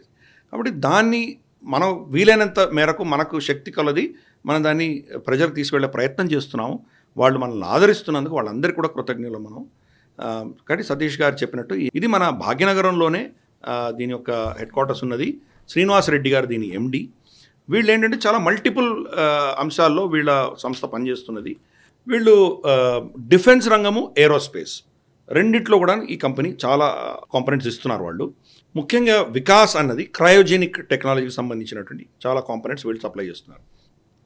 మనకు తెలుసు cryogenic technology, first cryogenic engines మనం రష్యా నుంచి కొనుక్కుందాం అనుకుంటే కనుక అమెరికా శాంక్షన్స్ వేసింది. మనకు న్యూక్లియర్ టెస్ట్ చేసినప్పుడు మనకు రమారమి 15 సంవత్సరాలు మన స్పేస్ ప్రోగ్రామ్స్, మన మిసైల్ ప్రోగ్రామ్స్ వెనకపడ్డాయి క్రయోజెనిక్ టెక్నాలజీ లేకపోయేసరికి. మామూలు మన దగ్గర ఉన్నటువంటి మషిన్స్ ఏవైతే ఉన్నాయో వాటి క్షమత చాలా తక్కువ. చిన్న ఏదో స్పేస్ క్రాఫ్ట్స్ని కానీ మిసైల్స్ని కానీ మనం ఫైర్ చేయొచ్చు. కానీ హెవీ పేలోడ్స్ని తీసుకువెళ్ళాలంటే కానీ క్రయోజెనిక్ టెక్నాలజీ కావాలి. క్రయోజెనిక్ టెక్నాలజీ వాళ్ళు డినై చేసేసరికి మనమే దాని మీద ఫోకస్ పెట్టి మన దేశంలోనే ఆ టెక్నాలజీని క్రమేపీ 10-15 సంవత్సరాలు తెచ్చుకున్నాం. నంబి నారాయణ్ కేసు మనకు తెలుసు. ఆయనకు ఆ నైపుణ్యం ఉన్నది. ఆయన తప్పించడానికి ఆయన మీద లైంగిక వేధింపు కేసు పెట్టి ఆయన తప్పించారు పక్కన. సరే తర్వాత ఇప్పుడు దాని గురించి క్షమాపణ చెప్తున్నారు, ఆయన కంపన్సేషన్ ఇస్తున్నారు, చాలా లేట్ అయిపోయింది. అప్పుడు ఈ ప్రభుత్వం, తమిళనాడు ప్రభుత్వాన్ని ఎవరో కొన్నారు ఈ యొక్క శక్తులు, ఇంటర్నేషనల్ శక్తులు. దాని ప్రకారం వాళ్ళని అరెస్ట్ చేయడం ఇవన్నీ చేశారు అప్పట్లో. దీంతో మనకు సెట్ బ్యాక్ వచ్చింది. ఈ ఎంటార్ అన్న కంపెనీ ఈ అంశంలో ఇప్పుడు మనకు చాలా కీలక పాత్ర పోషిస్తుంది. ఆ క్రయోజెనిక్ ఇంజిన్ టెక్నాలజీకి సంబంధించి వాళ్ళు చాలా కీలక పాత్ర పోషిస్తున్నారు. అంటే 2 రంగాలకి క్రయోజెనిక్ టెక్నాలజీ రెండిట్లో కూడా వాడతారు. మనకు స్పేస్ ప్రోగ్రాంలో వాడతారు, మన డిఫెన్స్ ప్రోగ్రాంలో వాడతారు, రెండిట్లో వాడతారు. టెక్నాలజీ ఒకటే రెండింటికి, ఎందుకంటే ఇంజిన్ సేమే, థ్రస్ట్ కావాలి, దానికి యాక్సిలరేషన్ కావాలి, దానికి వెయిట్ క్యారింగ్ కెపాసిటీ కావాలి, మనకు ఎస్కేప్ వెలాసిటీని బీట్ చేయగలిగినటువంటి కెపాసిటీ కావాలి. ఎక్సోథర్మిక్, ఎండోథర్మిక్ అని మిసైల్స్ ఉంటాయి మనకు. అంటే మనకు అట్మాస్ఫియర్లోనే వచ్చే కొన్ని ఉంటాయి, అట్మాస్ఫియర్ దాటి స్పేస్లోకి వెళ్ళి, స్పేస్లో మనకు ఆక్సిజన్ ఉండదు, అక్కడ బర్న్ చేసే కెపాసిటీ కావాలి, అంత వెయిట్ని తీసుకెళ్ళే కెపాసిటీ కావాలి, మళ్ళీ రీఎంట్రీ కావాలి, దాంట్లో రీఎంట్రీలో మెనూరింగ్కి మనకు కెపాసిటీ ఉండాలి. ఇంత టెక్నాలజీకి అంతా క్రయోజెనిక్ లేని మనం పనిచేయలేం. ఆ క్రయోజెనిక్ టెక్నాలజీ ఈరోజు ఆత్మనిర్భరత పెంచుకున్నామంటే ఎంటార్ లాంటి కంపెనీలు చాలా కీలకమైన పాత్ర పోషిస్తున్నాయి. ఇది ఫస్ట్. రెండవది, వాళ్ళు యాక్చుయేటర్ ఫర్ తేజస్కి సంబంధించి, యాక్చుయేటర్ అంటేనే అది స్పీడ్ని పెంచే దిశగా ఉన్నటువంటి ఎక్విప్మెంట్. మామూలుగా థ్రస్ట్ వస్తుంది మనకు, వెహికల్లో కూడా, కార్లో, స్కూటర్లో ఇవన్నీ థ్రస్ట్ ఉంటుంది, అది లోపల ఇంధనం బర్న్ అవుతుంది, బర్న్ అవ్వగానే ఎనర్జీ సప్లై అవుతుంది. ఎనర్జీని ఏ దిశగా ముందుకు తీసుకువెళ్ళాలి అన్నది మనకు, ఫర్ ఇన్స్టెన్స్ గేర్స్ ఉంటాయి, first gear, second gear, third gear. ఈ థ్రస్ట్ని ఇచ్చేటువంటి టెక్నాలజీ ఏదైతుందో, ఈ తేజస్ లాంటి పెద్ద పెద్ద ఫైటర్ ఎయిర్క్రాఫ్ట్స్కి, పెద్ద స్పీడ్ కావాల్సినటువంటి వాటికి యాక్చుయేటర్స్ భారతదేశంలోనే ఈ కంపెనీ తయారు చేస్తాం, లేకపోతే ఏమైనా ఇంపోర్ట్ చేసుకోవాలి. ఈరోజు మనం రమారమి మెజారిటీ 60-70% తేజస్లో కాంపోనెంట్స్ మనమే తయారు చేసుకోగలుగుతున్నాం. ఇంజిన్ డిపెండెన్స్ ఉంది మనకి, నేను తప్పనట్లేదు. మెటలర్జీలో కూడా కొన్ని కాంపోనెంట్స్ మనం ఇంపోర్ట్ చేసుకోవాల్సి వస్తుంది. అయినా కానీ కూడా క్రమేపీ ఒక్కొక్క కాంపోనెంట్ని మనం ఇండిజినైజ్ చేసుకుంటున్నాం. దాంట్లో కీలకమైన పాత్ర ఎంటార్ కంపెనీ పోషిస్తుంది. కాబట్టి ఈ యొక్క తేజస్కి సంబంధించినటువంటి మనకు యాక్చువేటర్ కూడా వాళ్ళు తయారు చేస్తున్నారు. తర్వాత బేస్ ష్రౌడ్ అసెంబ్లీ ఫర్ అగ్ని ప్రోగ్రామ్స్. అగ్ని ప్రోగ్రామ్స్ మనకు తెలుసు, మనకు అది న్యూక్లియర్ వెపన్స్ తీసుకెళ్ళగలవు. అటువంటి కెపాసిటీ ఉన్న వాటికి మనకు బేస్ ష్రౌడ్ అసెంబ్లీ అంటే బేసిక్గా అక్కడ వాళ్ళకు క్రయోజెనిక్ లాంటిదే అది. దానికి మేజర్ కింద నుంచి టేక్ ఆఫ్ అవుతున్నప్పుడు థ్రస్ట్ ఇవ్వగలిగినటువంటి ఒక శక్తి అనమాట. అటువంటిది కూడా వీళ్ళు ఫోకస్ చేస్తున్నారు. అంటే బేసిక్గా అన్ని ఆల్ మిసైల్ కావచ్చు, లేదా మనకు స్పేస్ క్రాఫ్ట్స్ కావచ్చు, వాటికి కావాల్సిన బేసిక్ థ్రస్ట్, ఇంజన్, దాని take off, lift of capacities, వాటి మీద బేస్ కోర్ ఇంజనీరింగ్లో వీళ్ళు ఫోకస్ పెట్టారు. కాబట్టి ఇది చాలా అద్భుతమైన విషయం. అది ప్రైవేట్ రంగంలో, అది మన భాగ్యనగరంలో. సో చిన్న విషయం కాదు. Last but not the least, వీళ్ళ క్లయింట్స్ ఎవరు? అద్భుతమైన క్లయింటేల్. మన దేశంలో క్లయింటేలే కాదు, ఈవెన్ విదేశాల్లో కూడా చూస్తే కనుక రఫైల్కి వీళ్ళు సప్లై చేస్తున్నారు. అంటే రఫేల్ అని చెప్పేసి, నాట్ రఫైల్ కాదు, రఫేల్ ఇజ్రాయెల్. రఫేల్ ఇజ్రాయెల్ వేరే, రఫైల్ మన ఏదో ఎయిర్క్రాఫ్ట్స్ కొన్నా అది వేరే, అది ఫ్రాన్స్ కంపెనీ, సఫ్రాన్ కంపెనీ. వీళ్ళకి సప్లై చేస్తున్నారు. అలాగే డిఆర్డిఓ ఎన్నో ప్రాజెక్ట్స్కి వీళ్ళు ఇస్తున్నారు. సరే, ఇస్రోకి ఎలాగో ఇస్తున్నారు వాళ్ళు. తర్వాత Elbit systems, PDL, Bharat dynamics, HAL, వీటి కొన్ని కాంపనెంట్స్ వాళ్ళ హెలికాప్టర్స్లో వీటిలో వాడుకుంటున్నారు, తేజస్లో వాడుకుంటున్నారు. అలాగే ఇస్రో ఆఫ్ కోర్స్ అని చెప్పాను కదా, అలాగే జీఈ, ఇటువంటివి. అలాగే మన షిప్ బిల్డింగ్ కంపెనీస్, వీటన్నిటికి కూడా వీళ్ళు చాలా ఎక్విప్మెంట్ సప్లై చేస్తున్నారు. So core engineering, basic components, వాటిల్లో మనం ఈరోజు శక్తి పెంచుకుంటున్నామంటే ఎంటార్ లాంటి కంపెనీలు మనకు దాన్ని టెక్నాలజీని అబ్జార్బ్ చేయడము, వాళ్లే R&D చేయడము, దీన్ని తీసుకురావడం వల్ల ఈరోజు మన శక్తి బాగా గణనీయంగా పెరిగింది. కాబట్టి మన సతీష్ గారు చెప్పినట్టు దీని యొక్క క్లుప్తంగా మనం చెప్పాము. అఫ్కోర్స్ దాన్ని విస్తృతంగా మన ప్రేక్షకులు దాన్ని తీసుకెళ్ళచ్చు. మన ఉద్దేశం ఏంటంటే ఇటువంటి సంస్థలని పరిచయం చేయడమే. దాని మీద రీసెర్చ్ చేయాలి వాళ్ళు, మొత్తం మనమే ఒలిచిపెట్టినట్టు ఇవ్వకూడదు కదా. బేసిక్ దాన్ని ఇంట్రొడ్యూస్ చేయాలి, దాన్ని పరిచయం చేయాలి. ఆ ఉద్దేశంతో మనం దీన్ని చెప్తున్నాము. సతీష్ గారికి ప్రత్యేకమైన ధన్యవాదాలు. మన ప్రేక్షకులు ఇటువంటి కంపెనీలు మన దేశంలో, అది భాగ్యనగర్లో ఉన్నందుకు మనం తప్పకుండా సంతోషించి గర్వించదగ్గటువంటి విషయం. Right sir, thank you sir. ఎప్పట్లానే ఎంతో వాల్యుబుల్ ఇన్ఫర్మేషన్ ఇవ్వడమే కాకుండా నెగిటివ్ నెరేటివ్ని కూడా మీరు ఈరోజు బస్ చేశారు. Thank you sir, thank you very much for that. నమస్తే. చూసారు కదా, ఇది వాళ్ళ డిఫెన్స్ రౌండప్. ఇవాళ డిఫెన్స్ రౌండప్ ఎలా అనిపించిందో కామెంట్స్ రూపంలో మాకు తెలియజేయండి. నేషనలిస్ట్ హబ్ ఛానల్ని సబ్స్క్రైబ్ చేసుకోండి, వీడియోస్ని లైక్ చేయండి, 10 మందికి షేర్ చేయండి. వచ్చే వారం డిఫెన్స్ రౌండప్లో మళ్ళీ కలుసుకుందాం. నమస్తే. ఈ వీడియో మీకు నచ్చినట్టయితే లైక్ చేయండి, 10 మందికి షేర్ చేయండి. అలాగే కామెంట్ల రూపంలో మీ అభిప్రాయాలను మాతో పంచుకోండి. Nationalist hub group of channels ను సబ్స్క్రైబ్ చేసుకుని తెలుగునాట జాతీయవాద జర్నలిజాన్ని ప్రోత్సహించండి. ఈ వీడియో కింద ఉన్న బెల్ ఐకాన్ పై క్లిక్ చేయడం మర్చిపోవద్దు.